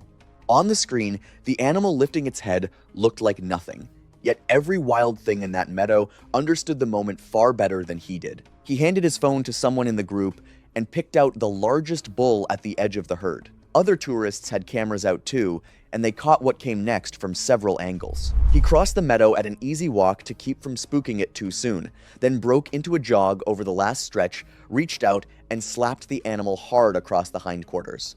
The bull had already lifted its head and fixed on him before his hand landed, and it wheeled almost instantly, far faster than he had planned for, and had him with its antlers before he could get 2 steps back. It drove him off his feet into the grass, and then it did not stop. The footage from the road is hard to watch. The animal goring and tossing him and striking with its forelegs for several long seconds while the herd scattered and people screamed from their cars, no one able to do anything but shout and film. When the bull finally lost interest and moved off, he was left lying in the flattened grass, not moving. A park visitor with first aid training reached him within a minute, and rangers and medics arrived in roughly 10, but the injuries to his chest and abdomen were beyond anything treatable in a mountain meadow.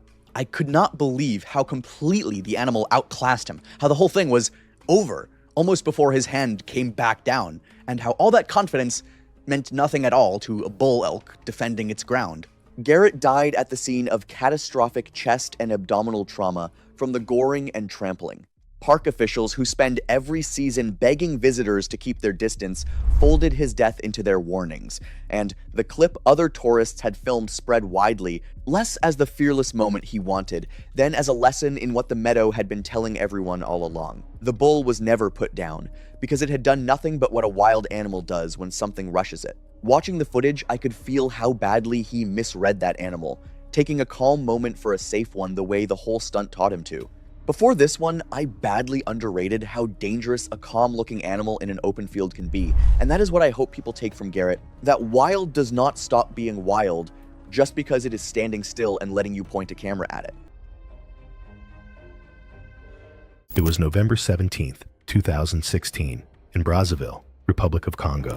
The Rivertown Market had been running since early morning, vendors moving between stalls of fish, livestock, and caged animals along the waterfront. Dami Ose, 29, ran a wildlife and exotic animal channel with around 6,200 subscribers. His videos focused on reptile handling, exotic pet culture. He had filmed himself handling Nile monitors, venomous snakes, and juvenile crocodilians, always speaking calmly to the camera while explaining behavior and technique. His audience saw him as fearless. I want you to note something. Fearless is a great quality for content, but it is a terrible quality for survival. He had traveled to the region specifically to film a new series. While filming at an animal market, he came across a juvenile Nile crocodile roughly 3 feet long, kept inside a plastic fish crate with rope across the lid, alongside several other reptiles. He purchased it on the spot. He planned to feature the animal in a live handling video once he returned home, something he believed would draw far more attention than his usual content. He did not declare the animal. He did not have an approved transport crate. He placed the crocodile inside a reinforced duffel bag, pulled the zipper shut, and tied the handles together with cord. The animal stayed quiet during the drive away from the market. He filmed a short clip in the vehicle, explaining to his audience that a major reveal was coming in a future episode. I need you to understand what that means. He smuggled a live Nile crocodile across the city in luggage, and you might think that was the hard part. But later that evening, inside his hotel room while preparing for the next stage of travel, he opened the bag slightly to check on the animal. And this is where I genuinely cannot explain the reasoning to you. The crocodile twisted sharply inside the confined space. Without the rigid walls of a proper crate to restrict its body, it had room to generate torque. It rolled hard against the fabric, and the zipper strained as the bag flexed under the movement. Dami reached forward and tried to pin the snout through the opening with one hand, but the bag was not in a controlled condition. It restricted his reach as much as it restricted the animal. I think he wasn't prepared for what came next. The crocodile seized his right forearm as he leaned in. The jaws locked, and the animal immediately went into a death roll. The torque of the roll against the fixed grip tore through the muscle and soft tissue of the forearm in a spiral pattern, stripping the tissue away from the bone. A deep arterial vessel in the forearm ruptured under the torsional force before the animal released and dropped to the floor. Blood pulsed from the wound with each heartbeat, Dami stumbled back against the wall and went down. He wrapped his arm with whatever he could reach, but the pressure was not sufficient to control the bleeding. The crocodile moved toward the dark gap beneath the bathroom door and stayed there. Nobody came immediately. By the time a staff member passing the room noticed blood seeping under the door and called for help, Dami had been on the floor for some time.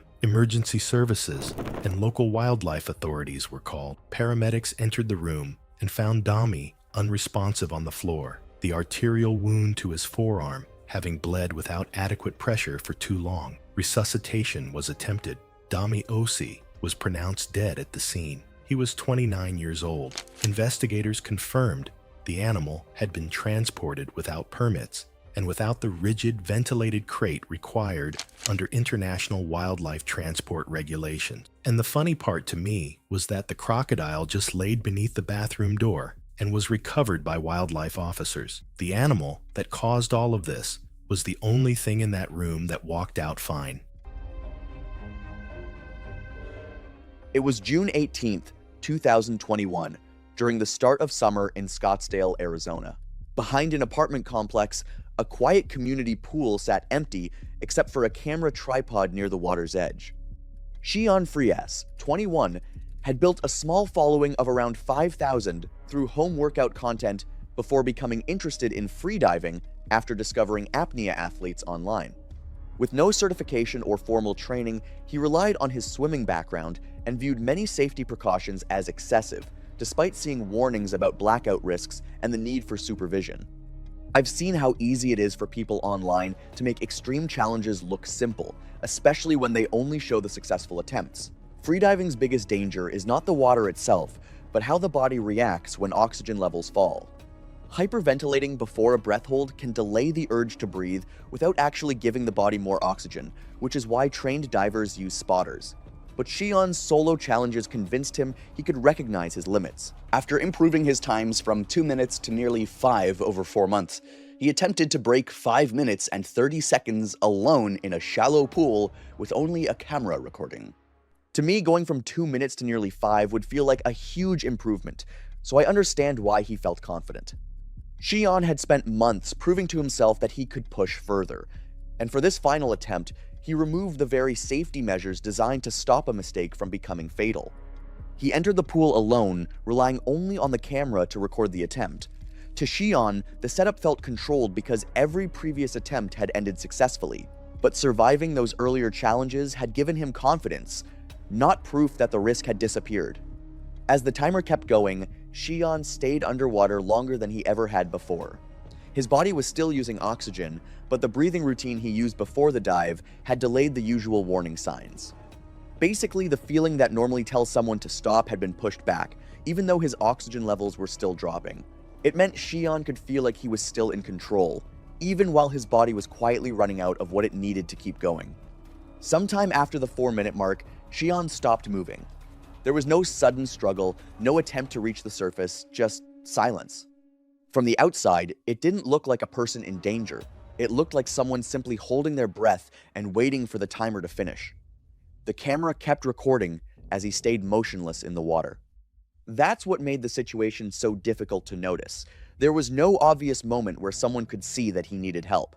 It wasn't until a neighbor passing by noticed something was wrong that anyone realized. About 11 minutes had passed since Xian entered the water before he was pulled out. By then, he had likely been unconscious for several minutes, and there was nothing that could be done to save him. For me, the hardest part to picture is a stranger walking by and suddenly being the person who notices something is wrong. The medical examiner ruled the death an accidental drowning associated with shallow water blackout during breath-hold swimming.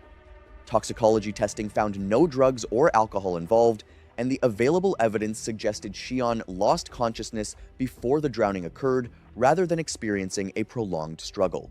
The recording was later recovered by investigators and was not publicly released. In the years that followed, the incident became a reminder among freediving communities of the dangers of attempting breath-hold challenges without proper training, safety procedures, and direct supervision. It was August 22nd, 2015, in a residential neighborhood in San Antonio, Texas, the kind of place where backyards bleed into each other and weekend evenings tend to stretch longer than anyone plans for. That's where Marlo Tenby spent most of his nights off, outside, with the same small group, doing what they always did. Marlo was 31. He worked dinner shifts as a line cook at a mid-range restaurant, which meant he was rarely home before midnight and rarely in bed before 3 in the morning. Drinking was part of the wind down, not occasionally, consistently. Most nights ended with a few drinks at minimum, and on weekends, it went further than that. He had built his entire social identity around being the one in the group who could handle more than everyone else. And honestly, looking back at how this night unfolded, that reputation might have been the most dangerous thing about him. The neck nomination challenge had been circulating through social feeds since early 2015. The format was simple: film yourself drinking something, post it,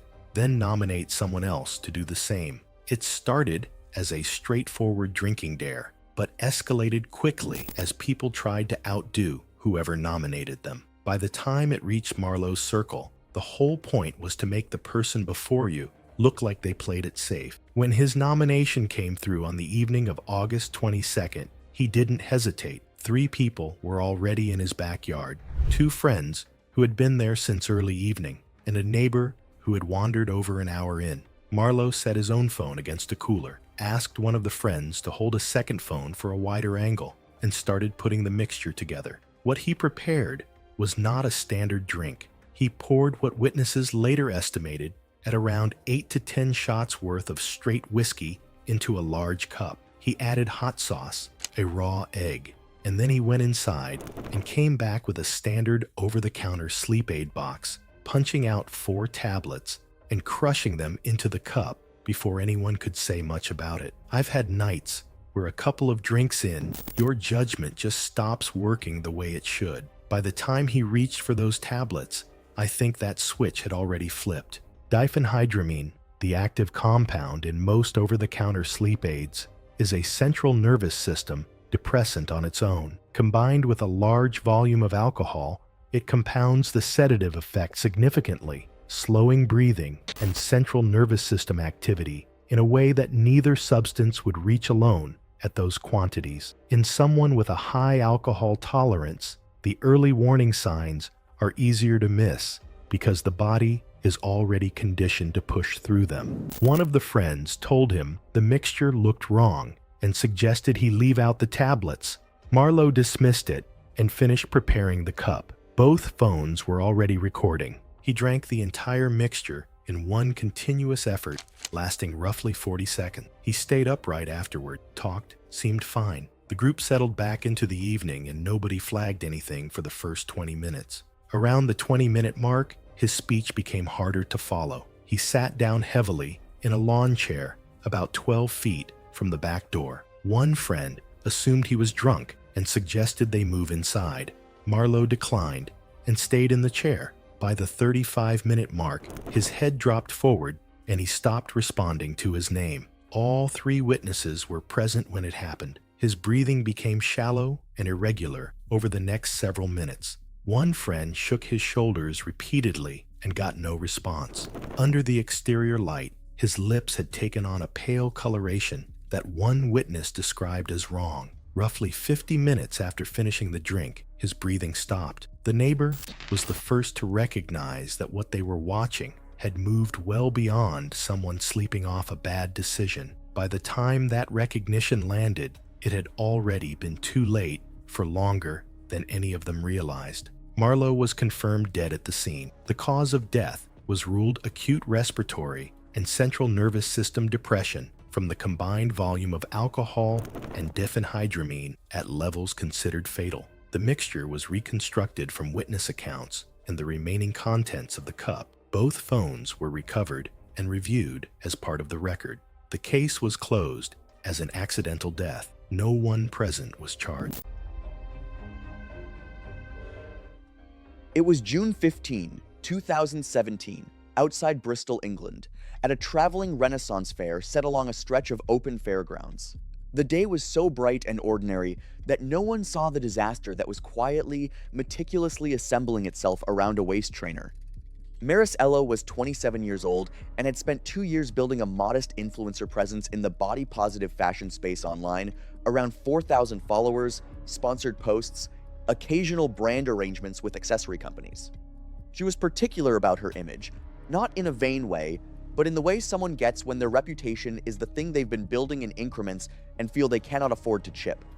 She had a documented pattern on her channel of defending waist trainers against critics, and her central argument was always the same: discomfort was only an issue for people who lacked commitment. She had said it enough times that, saying it had become part of who she was publicly, she began a continuous 24-hour waist trainer livestream to prove her critics wrong, wearing an extremely tight trainer while walking the fairgrounds for hours in the summer heat. Despite repeated warnings from 2 friends to loosen it, hydrate, and rest, she refused to stop the challenge on camera. Has there ever been a more dangerous phrase than, "I've got this," when your body is literally screaming the opposite?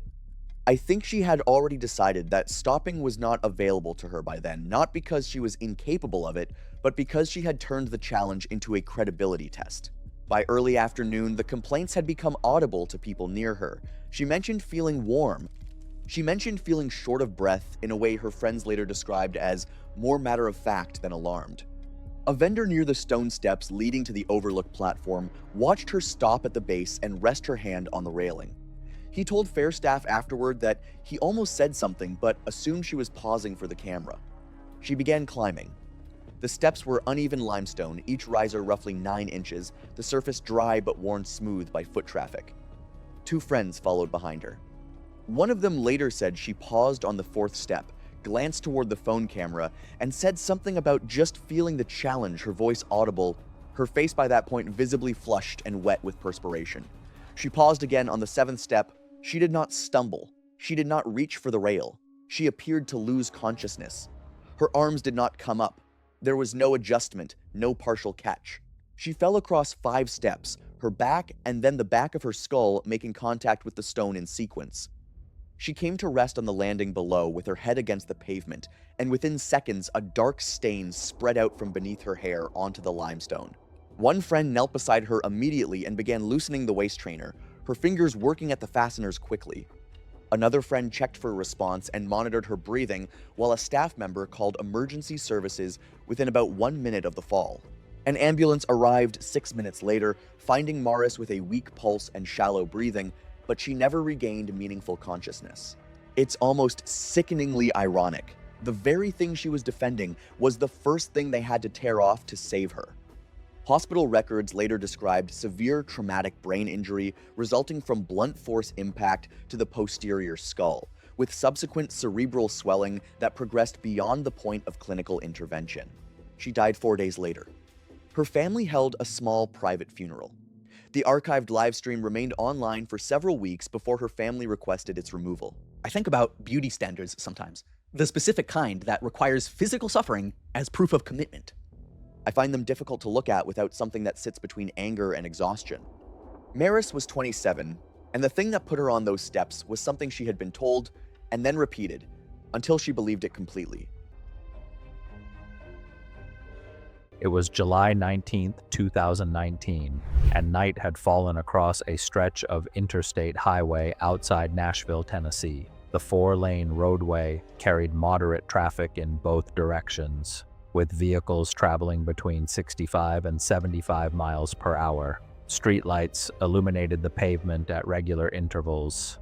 Jovi Sinclair was 26 years old and worked as a stylist at a salon in a suburban shopping district, maintaining a steady base of clients. She was active on social media, posting content related to hairstyling, fashion, and lifestyle topics, with several thousand followers. Co-workers later described her as increasingly focused on engagement metrics and follower growth.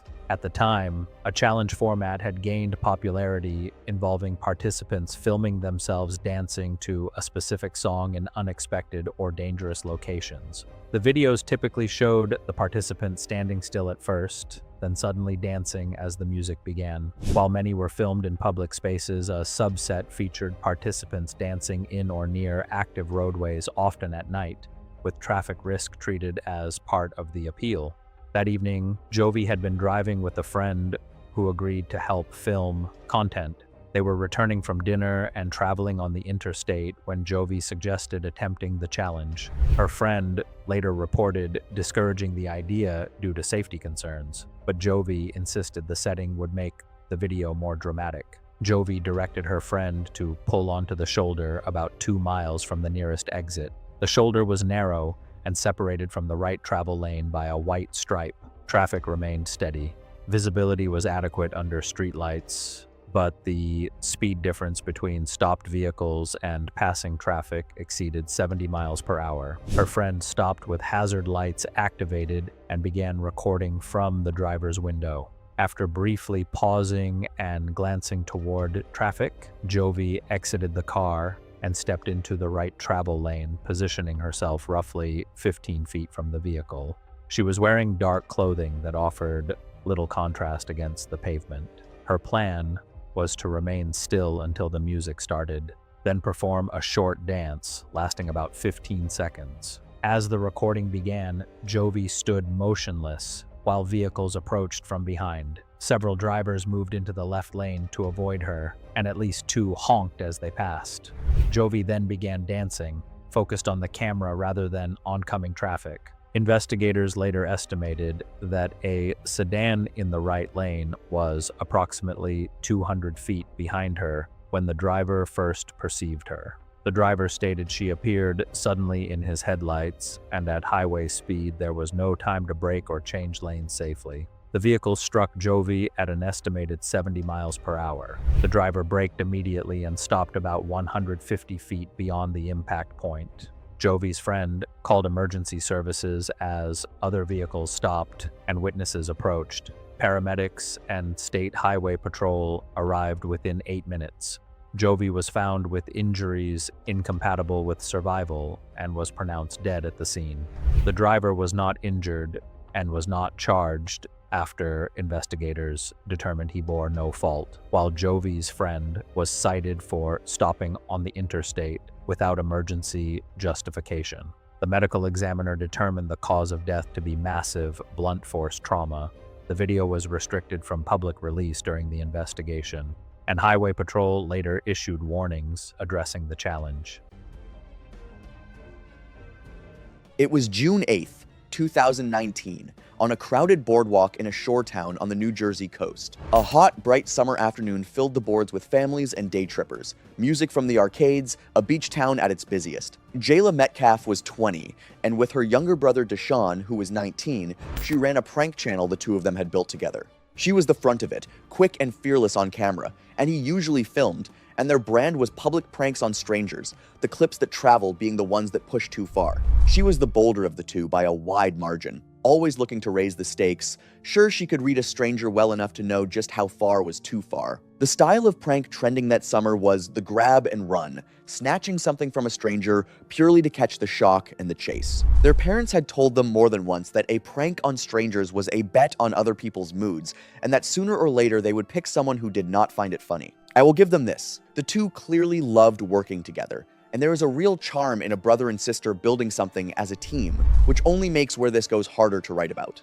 The problem with a prank built on a stranger's reaction is that the prankster controls only half of it. You choose the moment and the target and the bit, but not the person's temper or who they are with. And on a packed boardwalk, each of those unknowns is multiplied by the crowd. Looking into this kind of prank, what struck me was how often the danger is not the person you target, but the friends with them, and how fast a crowd turns a stunt into something no one can pull back from. There was no way for either of them to know a thing about the group she chose, only that they were young men her own age, and the boardwalk was far too crowded to vanish into afterward. The bit that afternoon was one they had run 100 times, for Jayla to snatch something and bolt while Deshaun filmed from a few steps back. She picked a group of young men at the railing, darted in, grabbed something from one of them, and spun to run the way she always did. This time the group did not laugh, and they did not shrug it off. The footage Deshaun kept shows the exact instant the mood turns, the target and his friends breaking after her fast before she could get clear of the crowd. What started as shoving turned far worse within seconds. She went down, the group did not stop, and the boards were so crowded that most people around them did the thing that has become its own horror, backing away and lifting their phones instead of stepping in. Deshaun shoved toward his sister and was knocked back. Bystanders and 2 special police officers working the boardwalk finally pulled the group off her, and by the time someone got through to emergency services, she was no longer moving. Paramedics had to fight through the packed boardwalk on foot and reached her in about 8 minutes, but the head injuries she took on the boards were more than she could survive. Nobody walks away clean from this one. Not the young woman who pushed a joke past a line she could not see, not the group that answered it with a level of violence that is its own kind of horror, and not the brother left holding the camera. Jayla died of severe head trauma from the assault. Several of the group were later identified from Deshaun's footage and the many witnesses and charged with manslaughter and aggravated assault. Deshaun took the channel down within the week, and has spoken since about the warning their parents gave, the one about picking the wrong person. What undoes me is Deshaun behind the camera, filming the worst moment of his life because that was the role he always played. What weighs on me most, looking back over this whole episode, is that every one of these young people had been warned, plainly, by someone who loved them, and that the warning was never really about the trend at all, but about the one thing none of them could control the moment the camera came on. It was March 22nd, 2016, in Atlanta, Georgia. The airport was already busy by morning. Ground crews moving across the apron as engines and equipment filled the air. Raymond Chucky, 41, ran a small channel about airports and aircraft with around 6,400 subscribers. During the week, he worked as a freelance videographer. In his spare time, he filmed aircraft operations on aprons and inside hangars for aviation enthusiasts and nervous flyers who liked understanding how airports worked. For nearly 2 years, he had been trying to film a clear shot inside a jet engine intake with the fan blades visible, but every attempt had failed. And honestly, I understand that obsession. When you have been chasing one specific shot for 2 years, the moment you finally see it in front of you, your brain stops processing everything else. That morning, he had been given permission to film a routine aircraft turnaround at the airport. He was given a temporary pass, a signed access agreement, a high visibility vest, and hearing protection. A senior ramp agent was assigned to stay within arm's reach of him the entire time. Before they stepped onto the apron, the escort walked him through the safety rules. He pointed toward the engine intake and explained the danger zone. Nobody was allowed inside that arc while an engine was running or starting. The suction during engine startup could pull a person into the intake faster than they could react. Raymond nodded and signed the agreement. And this is the part that gets me. The escort had already redirected him twice during the shoot for drifting too close to the stand boundary. The aircraft on the stand was a large, wide-body passenger jet. Catering and fueling were complete. The pushback tug connected to the nose gear, while the headset operator linked the cockpit and ground crew. The chocks and safety cones were removed. The crew chief walked the perimeter, confirmed everything was clear, and gave pushback clearance. The tug began pushing the aircraft slowly back from the gate. As the aircraft moved, one of the engines swung around to face an open lane on the apron. The angle was clear. No vehicles, no barriers. From just outside the painted arc, Raymond could already see straight into the intake, the large fan blades sitting still inside the dark opening of the cowling. It was exactly what he had been trying to film for 2 years. He raised his camera. He told the escort he would just step closer for a second. A second closer was all it took. And before the escort could respond, Raymond had already stepped across the arc. The escort moved after him immediately, closing the distance. But Raymond was already past the point where a shout would stop him, and the apron surface gave no grip for a fast grab. I don't think taking a risk like that was actually worth the shot. Trust me, it wasn't. The cockpit requested engine start clearance. The crew chief scanned from his position near the left wing, but the fuselage blocked his view of the far engine side where Raymond had crossed. The headset operator checked the visible ramp area, saw nobody in the marked zone from his angle, and passed clearance to the cockpit. The start sequence began. Compressed air from the auxiliary power unit began spinning the turbine inside the engine. The large fan blades at the front started to turn slowly. Fuel went in. The engine lit. It began building toward idle, and the air being pulled into the intake increased with every second. I have thought about this sequence a lot. Every single person doing their job correctly, but Raymond was standing exactly where he should not have been. And this is where things became irreversible. Raymond leaned forward to frame the blades more clearly. The increasing suction pulled against his chest and face as he stepped closer. His foot slipped on the smooth apron surface, and the airflow pulled him forward before he could recover. He went into the intake head first. The spinning blades did not slow when they met him. His body came apart inside the engine. The upper half was pulled through and separated from the lower half, which dropped to the apron beneath the intake. The escort could not reach him in time. Ground crew gave the emergency abort signal the moment it happened. The headset operator cut through to the cockpit immediately. Fuel was shut off. The engine began winding down, but kept turning for several more seconds. Airport emergency services reached the stand in under 2 minutes. The surrounding ramp was shut down, and the aircraft was taken out of service. Raymond Chucky was pronounced dead at the airport. He was 41 years old. What stayed with me about Raymond is that the escort was right there at arm's reach, but it still wasn't enough. It was July 8th, 2020, during the peak of summer in southern Florida. Behind a fenced wildlife enclosure, a large crocodile rested near a shallow pond as a caretaker prepared to clean its algae-covered back. Terry Ekman, 34, worked as an animal caretaker at a small rehabilitation facility that housed exotic reptiles. Outside of work, he had built a modest online following by posting videos about animal care, enclosure maintenance, and life around these animals. And over time, people started seeing him as someone who really understood dangerous reptiles. My first thought is that spending years around animals like this can probably make a person feel like they know every little behavior. He had years of experience feeding animals and handling routine care, but he wasn't a crocodile behavior specialist or someone trained to predict how a large predator might react. The thing was, after months of calm interactions, Terry started getting more comfortable around the crocodile. Seeing it stay still during his videos and routine work slowly made the risk feel smaller than it actually was. The crocodile had developed a thick layer of algae and mud along parts of its back after spending long periods in the pond. Terry believed cleaning it would help the animal, but he also saw it as another chance to show his audience a side of the crocodile they normally never got to see. After spending so much time around the animal, he had started treating it less like a wild predator and more like a familiar companion. Instead of keeping his distance with proper equipment, Terry moved closer with a long-handled brush and rake. At first, the tools allowed him to work from farther away, but as he tried to reach areas that were harder to clean, he slowly moved closer to the crocodile. After so many previous encounters without a problem, he no longer saw the distance between himself and the animal as a serious risk. Each calm interaction made him more confident that he understood the crocodile and that it would tolerate his presence. Over time, he began believing that the crocodile trusted him and would tolerate things from him that it would not allow from others. I can understand how repeated calm interactions would make someone feel comfortable, especially when they've seen the same routine play out again and again.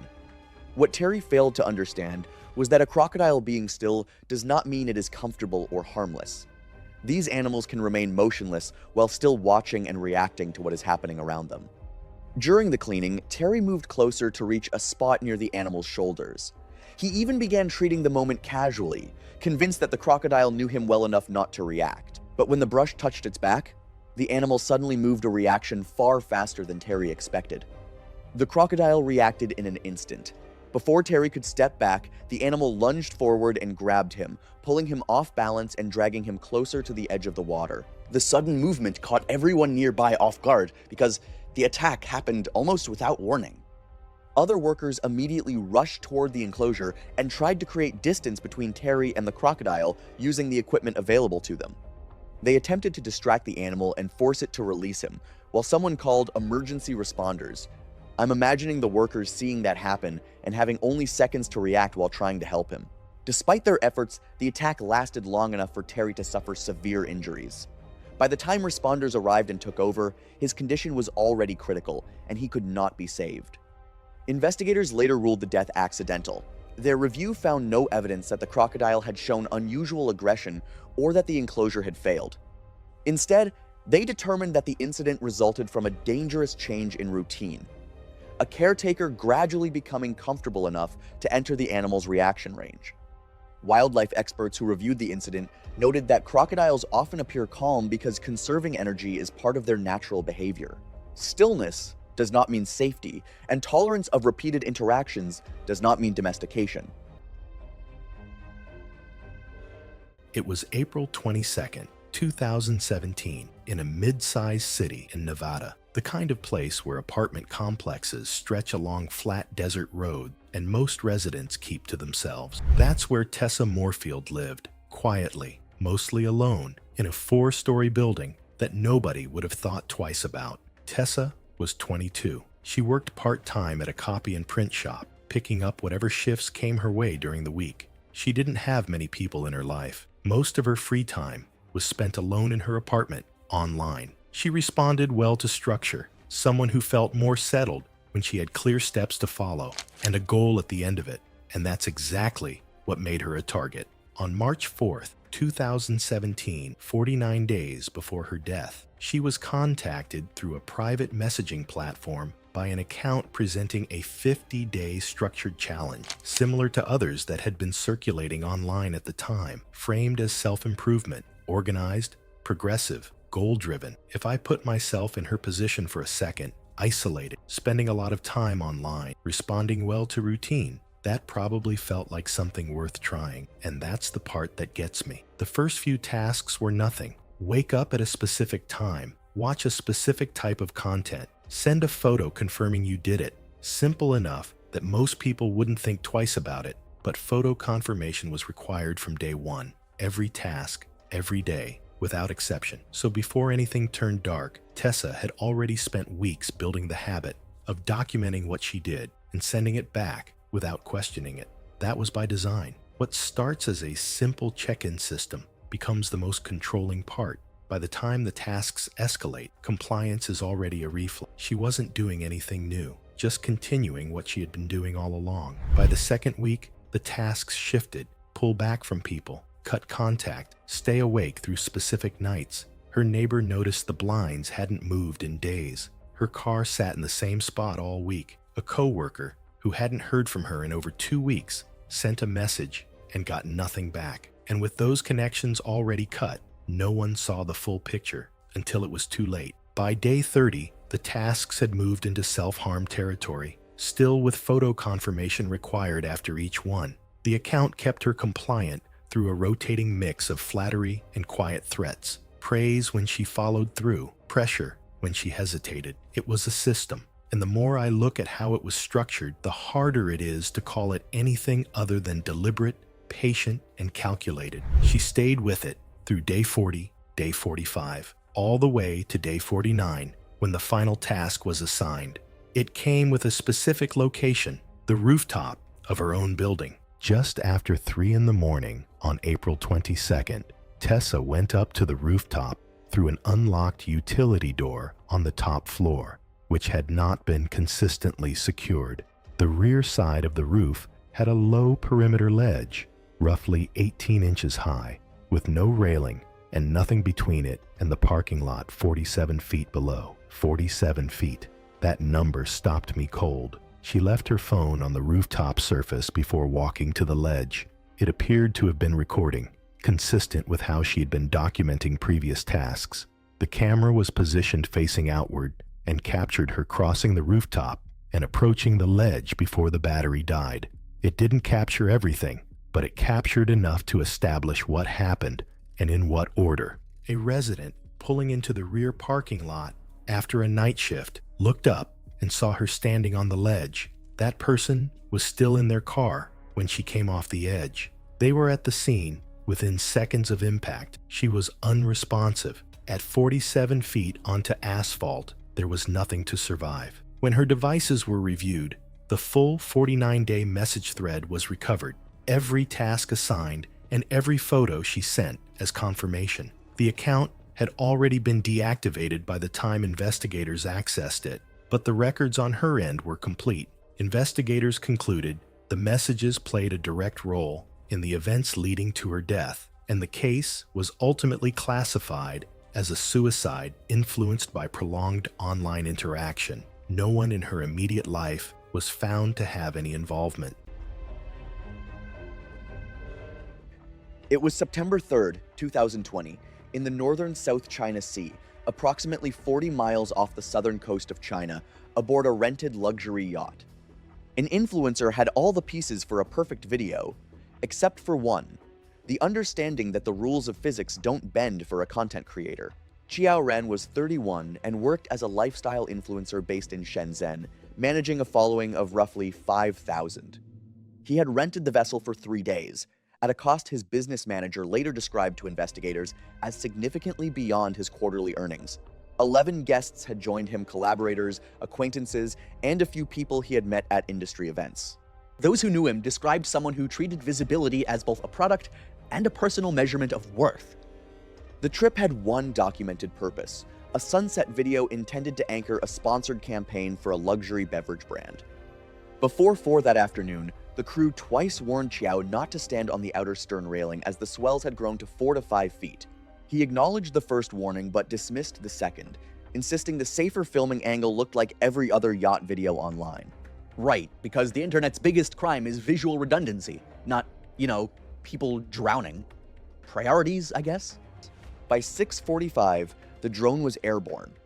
Qiao had positioned himself on the outer rail with one foot braced against the lower section of the rail assembly and the other balanced on the top rail, facing the horizon, a champagne bottle in his left hand and his phone in his right. The crew member who had warned him twice was standing approximately 20 feet away.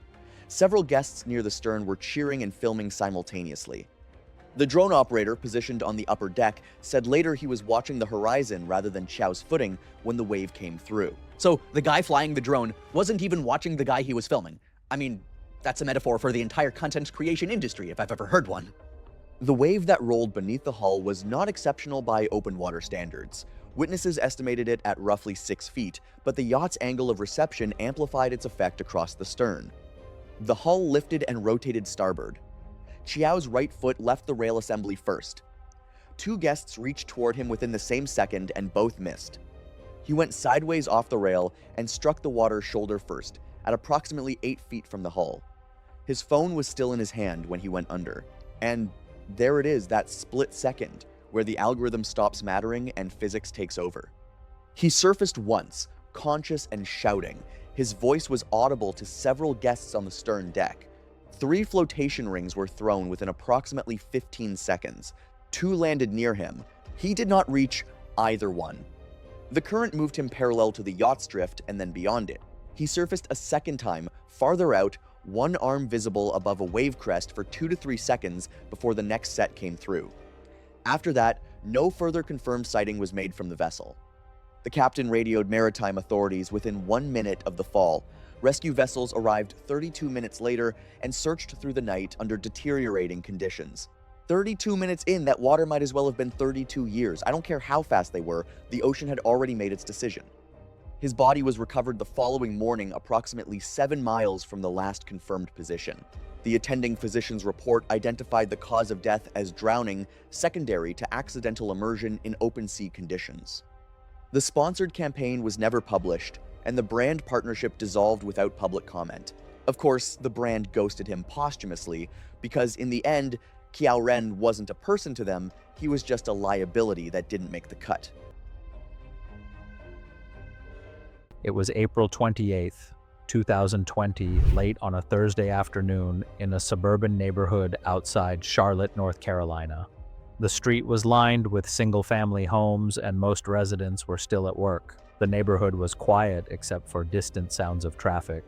Sutton Amara was 22 years old and in her senior year at a nearby university where she had been involved in campus theater productions since freshman year and was finishing up her communications degree. She was living at home with her parents and younger brother to save on expenses while commuting to campus. Friends later described her as curious and prone to following online trends, particularly content popular among her peer group. During the early months of the pandemic, a dangerous online trend emerged as more young adults spent time on social media during campus shutdowns.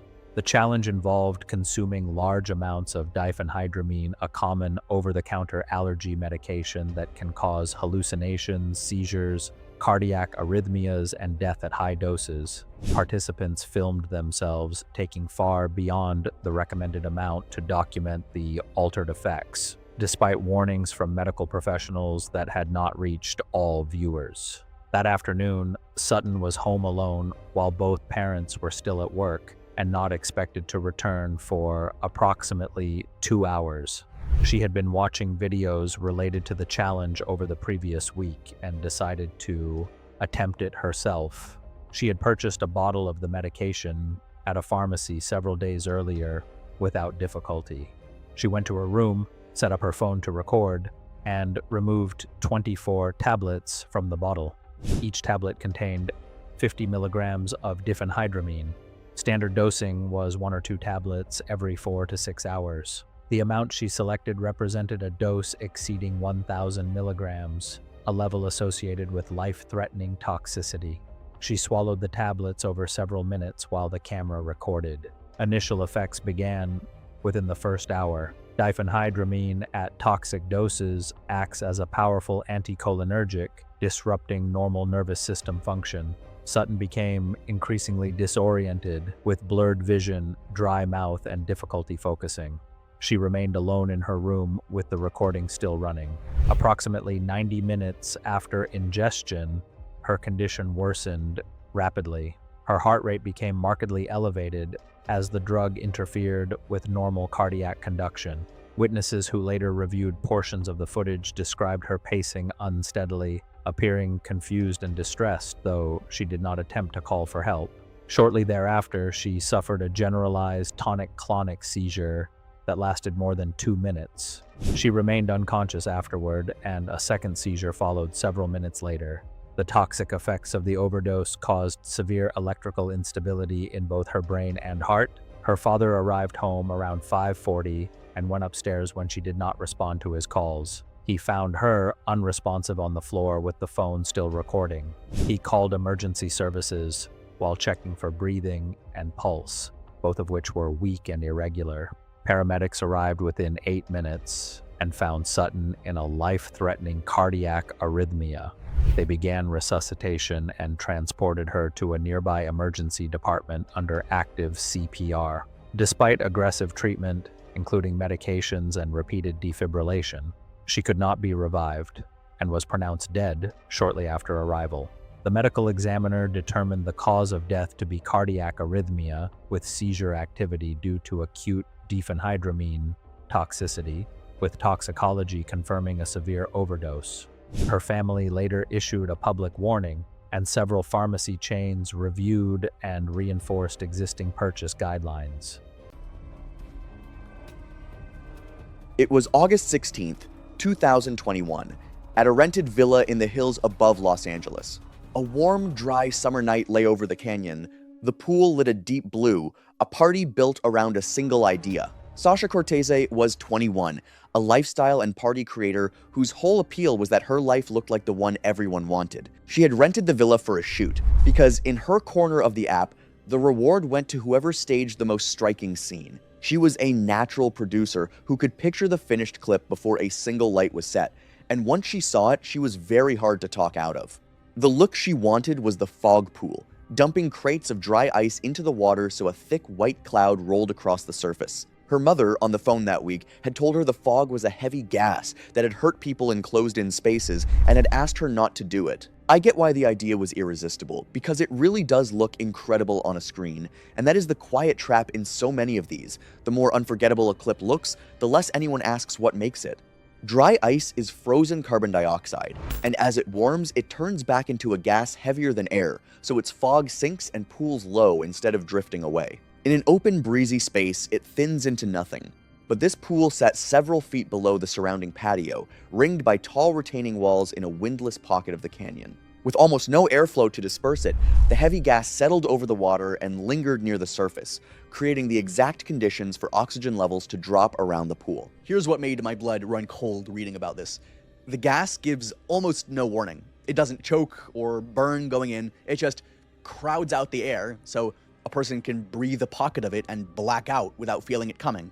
The cloud looked magical rolling across the blue water, and no one reaching into it for the camera knew its lowest layer had displaced enough of the oxygen near the water to leave dangerously little to breathe. They loaded crate after crate of dry ice into the pool to build the effect as big as it would go, and for a while the party got what it came for. The fog thick and glowing under the lights, people wading in and reaching their arms through it while the cameras rolled. The trouble began quietly, the way the surviving guests described it, with a few swimmers in the deepest fog growing dizzy and confused, then one slipping under without the splashing or shouting anyone expects from a person in trouble.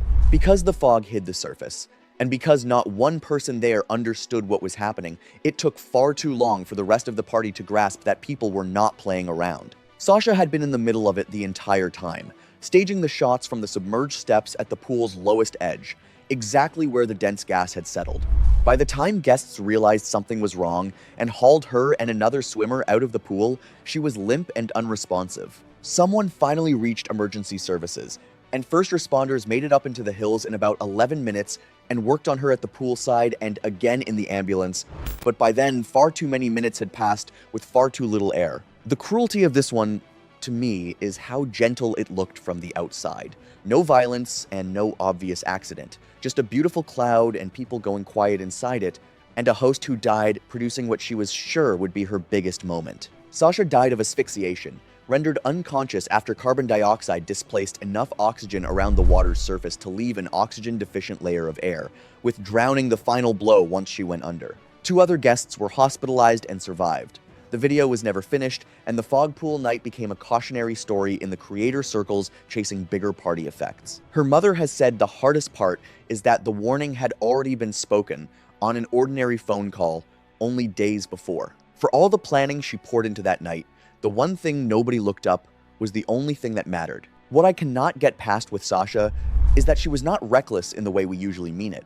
She was ambitious, chasing a beautiful shot, and the thing that killed her was invisible and silent and sitting right where she worked all night.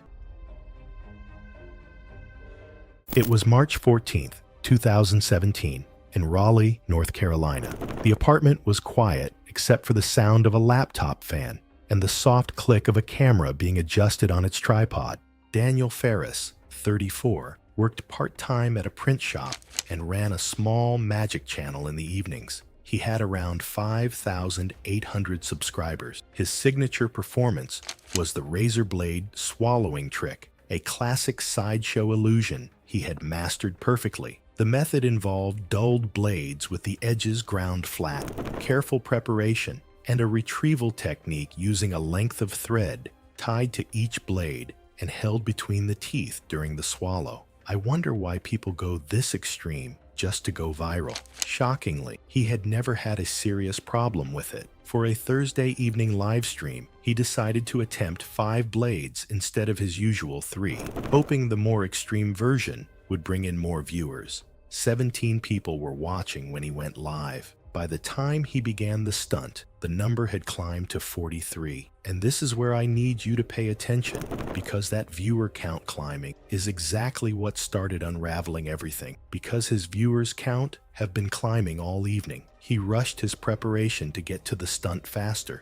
His dulled performance blades and his unused stock blades were kept in separate cases. However, while monitoring the chat and adjusting the camera, he had opened the wrong case first and mixed both sets together on the table while reorganizing. He did not check each blade individually before beginning. And I want you to note that he did not check a single blade. The first 3 blades went down without incident. The 4th followed smoothly. He reached for the 5th. Under the stage light, his grip shifted slightly as he palmed the blade. He did not register the change until it was already past his lips.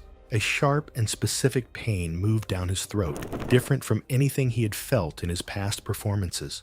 Not the dull pressure of a prepared blade, something with an edge. He knew immediately that something was wrong. And this is the part that gets me every single time I think about it. He kept his face level anyway. The viewer count was at 43, and the chat was moving. He completed the retrieval and kept smiling at the lens.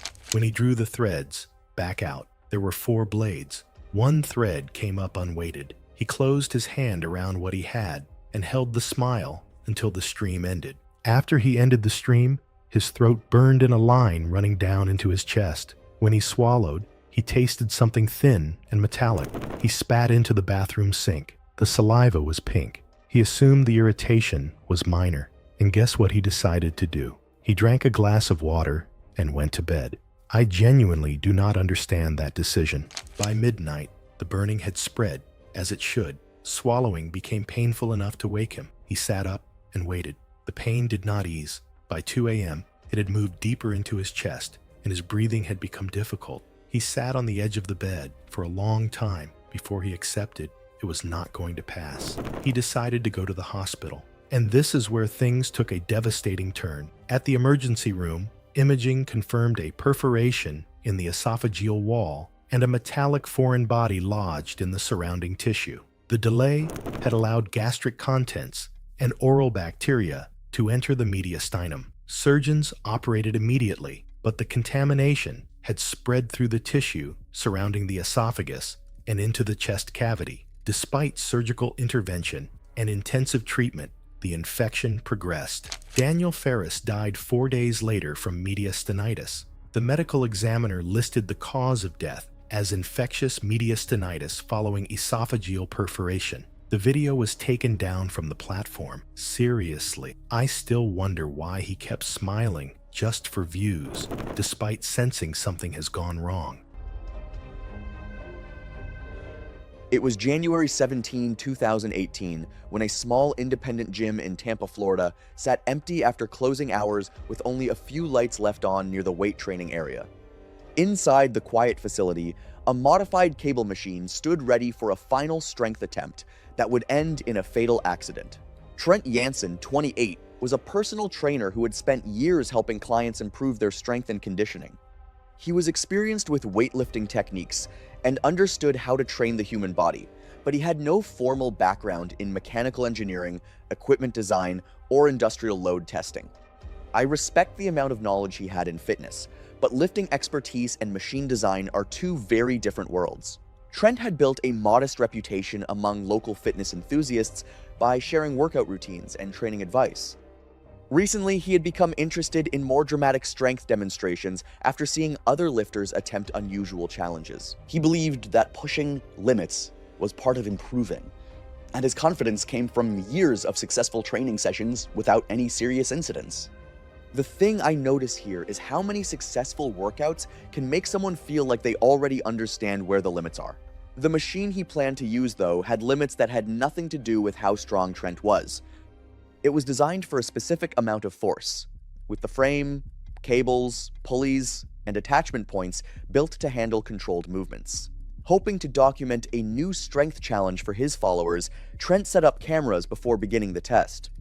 But he treated the machine like something to push, assuming that if his body could handle more weight, the equipment probably could too. Trent modified the cable system by adding extra weight plates to the moving carriage using chains and connectors. When the setup survived smaller recorded tests, he took that as proof he was right. Instead of seeing those results as a warning, he saw them as confirmation that he could keep pushing further. The problem was, those successful attempts did not prove the machine was safe. They only showed that it had not failed yet. I keep coming back to that difference. Something working once is not the same as something being tested and proven. After closing time, Trent returned to the gym to record another demonstration. He increased the added weight beyond what he had previously tested, believing the equipment could handle one more increase. There was no trainer, equipment specialist, or second person familiar with the modification present to question the setup. During the lift, the machine initially appeared to work normally. However, the added weight changed how forces traveled through the pulley system. By loading the carriage with roughly another 100 pounds of weight plates beyond what the machine was designed to handle, Trent placed extreme stress on the frame, cables, and attachment points until one of them finally failed. The attachment point suddenly gave way, releasing the tension stored in the loaded cable system. The cable and weight carriage snapped violently out of position, sending the attached hardware into Trent's head and upper body. The impact knocked him unconscious and pinned him beneath part of the damaged equipment. His camera continued recording until the crash, capturing the moment the equipment failed before the footage abruptly ended. A gym employee returning to lock up heard the crash and immediately called emergency services. Responders freed Trent from the wreckage and transported him for treatment, but he had suffered catastrophic blunt force injuries to his head and chest. Despite several days of intensive medical care, he died from his injuries. Investigators later ruled the death accidental. They found no evidence of a manufacturing defect, concluding instead that the machine had been modified far beyond its intended design by adding approximately 100 pounds of extra weight to the cable system. The original components simply were not built to withstand those forces. After investigators determined the equipment had been modified by Trent rather than the gym, the facility resumed normal operations. Followers who had been waiting for the completed challenge instead learned that his final experiment had ended in tragedy. It was July 22nd, 2020, on a cracked sidewalk in Hillbrow, Johannesburg, South Africa, and the mathematics of Rian Lu's life were about to catch up with him. He had spent the morning counting cash, believing it was a shield, but that afternoon he would learn the hard way that there are some equations money cannot solve. Rian Lu was 24 years old and had built an influencer lifestyle content presence over roughly 18 months following a meme coin investment that returned more than he had any reasonable expectation of receiving. He had no formal financial background, no structured business, and no stated long-term plan beyond continuing to document his spending. But over time, his content shifted from general lifestyle posts to a narrower thesis that money, applied confidently, could dissolve any social friction. The social experiment, as he framed it to his audience in a pre-shoot video, was designed to test whether strangers would absorb a public insult if a cash reward followed immediately after. He entered Hillbrow on foot with a cameraman, carrying approximately 6,000 rand in visible stacks. The first few encounters went as he had planned. He provoked, then rewarded, and the reactions, confusion, reluctant laughter, acceptance, confirmed something for him. Can we pause right here? Testing if people will tolerate disrespect for money isn't a social experiment. It's just being an entitled jerk with a camera. He moved deeper into the neighborhood, growing more confident after 4 uneventful encounters. By the time he approached a group of roughly 8 men outside a liquor store, his cameraman said Rian appeared relaxed and showed no hesitation. If I were watching this unfold in person, I'd already be thinking it was time to leave while he still had the chance. The partially recovered footage shows Rian approaching the group, speaking loudly while holding cash inches from one man's face. The reactions were mixed until one man said something inaudible and slapped the cameraman's phone from his grip. To me, that was the moment I would have realized the video was over and my safety mattered a lot more than the content. The cameraman stepped back. Rian did not. A second man, standing directly in front of Rian, threw a single punch that connected with the left side of his face. The force drove Rian backward into the side of a parked vehicle. Witnesses said his shoulder hit the door panel first, then the side of his head glanced off the mirror housing. He did not recover his footing. The group moved toward him within roughly 2 seconds of his hitting the car. Witnesses on the opposite side of the street described the assault as sustained. Rian had curled onto his side with his arms pulled inward, his backpack taking the early impact. The kicking continued for what a food vendor nearby estimated at 40 to 50 seconds. When Rian attempted to crawl away from the vehicle, one attacker produced a blade and stabbed him. Witnesses counted between 3 and 5 strikes to the chest and abdomen before the group pulled back. The group took his phone, the cash, and his backpack and dispersed on foot in multiple directions. The cameraman, who had retreated approximately 30 feet during the assault, returned to find Rian semi-conscious and bleeding heavily from the torso. Paramedics arrived 14 minutes later and initiated trauma response at the scene before transport. Rian died at a regional hospital shortly after arrival. The medical finding listed the cause of death as hemorrhagic shock, secondary to multiple stab wounds to the chest and abdomen.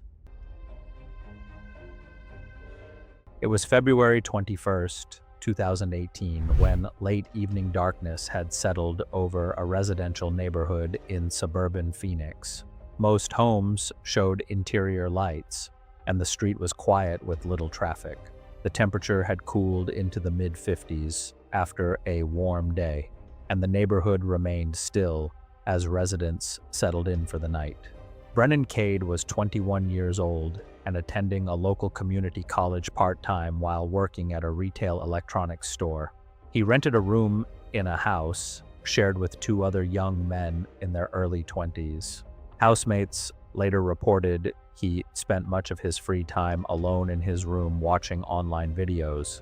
Friends described him as easily bored and frequently seeking attention from his social circle through humor or risky stunts. During late 2017 and early 2018, a dangerous challenge had gained notoriety online.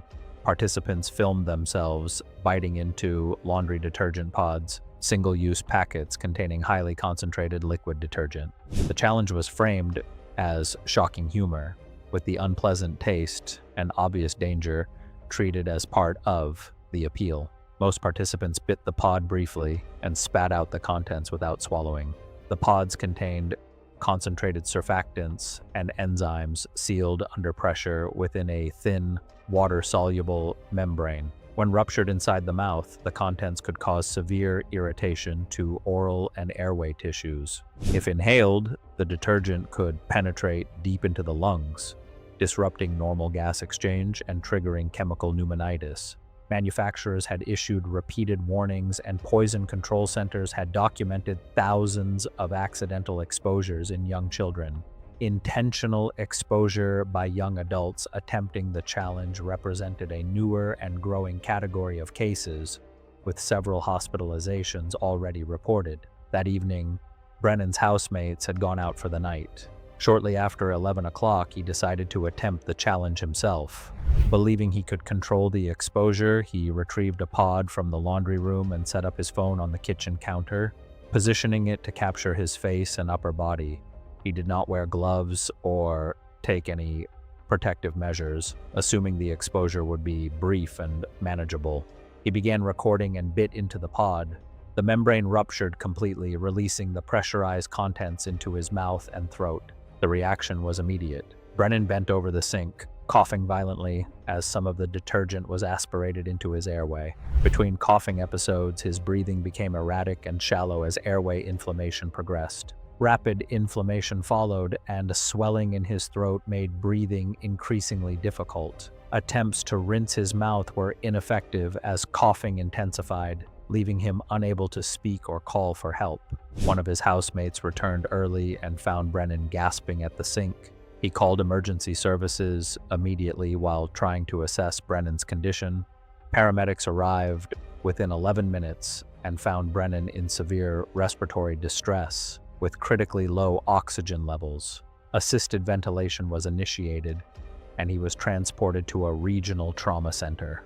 Despite aggressive emergency care, severe lung injury prevented adequate oxygen exchange.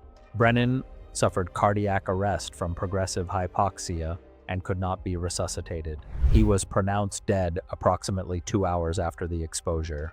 The medical examiner ruled the death accidental, caused by respiratory failure following detergent aspiration. Investigators later reviewed the phone recording to confirm the sequence of events, and local officials issued renewed warnings about the risks associated with online challenge content.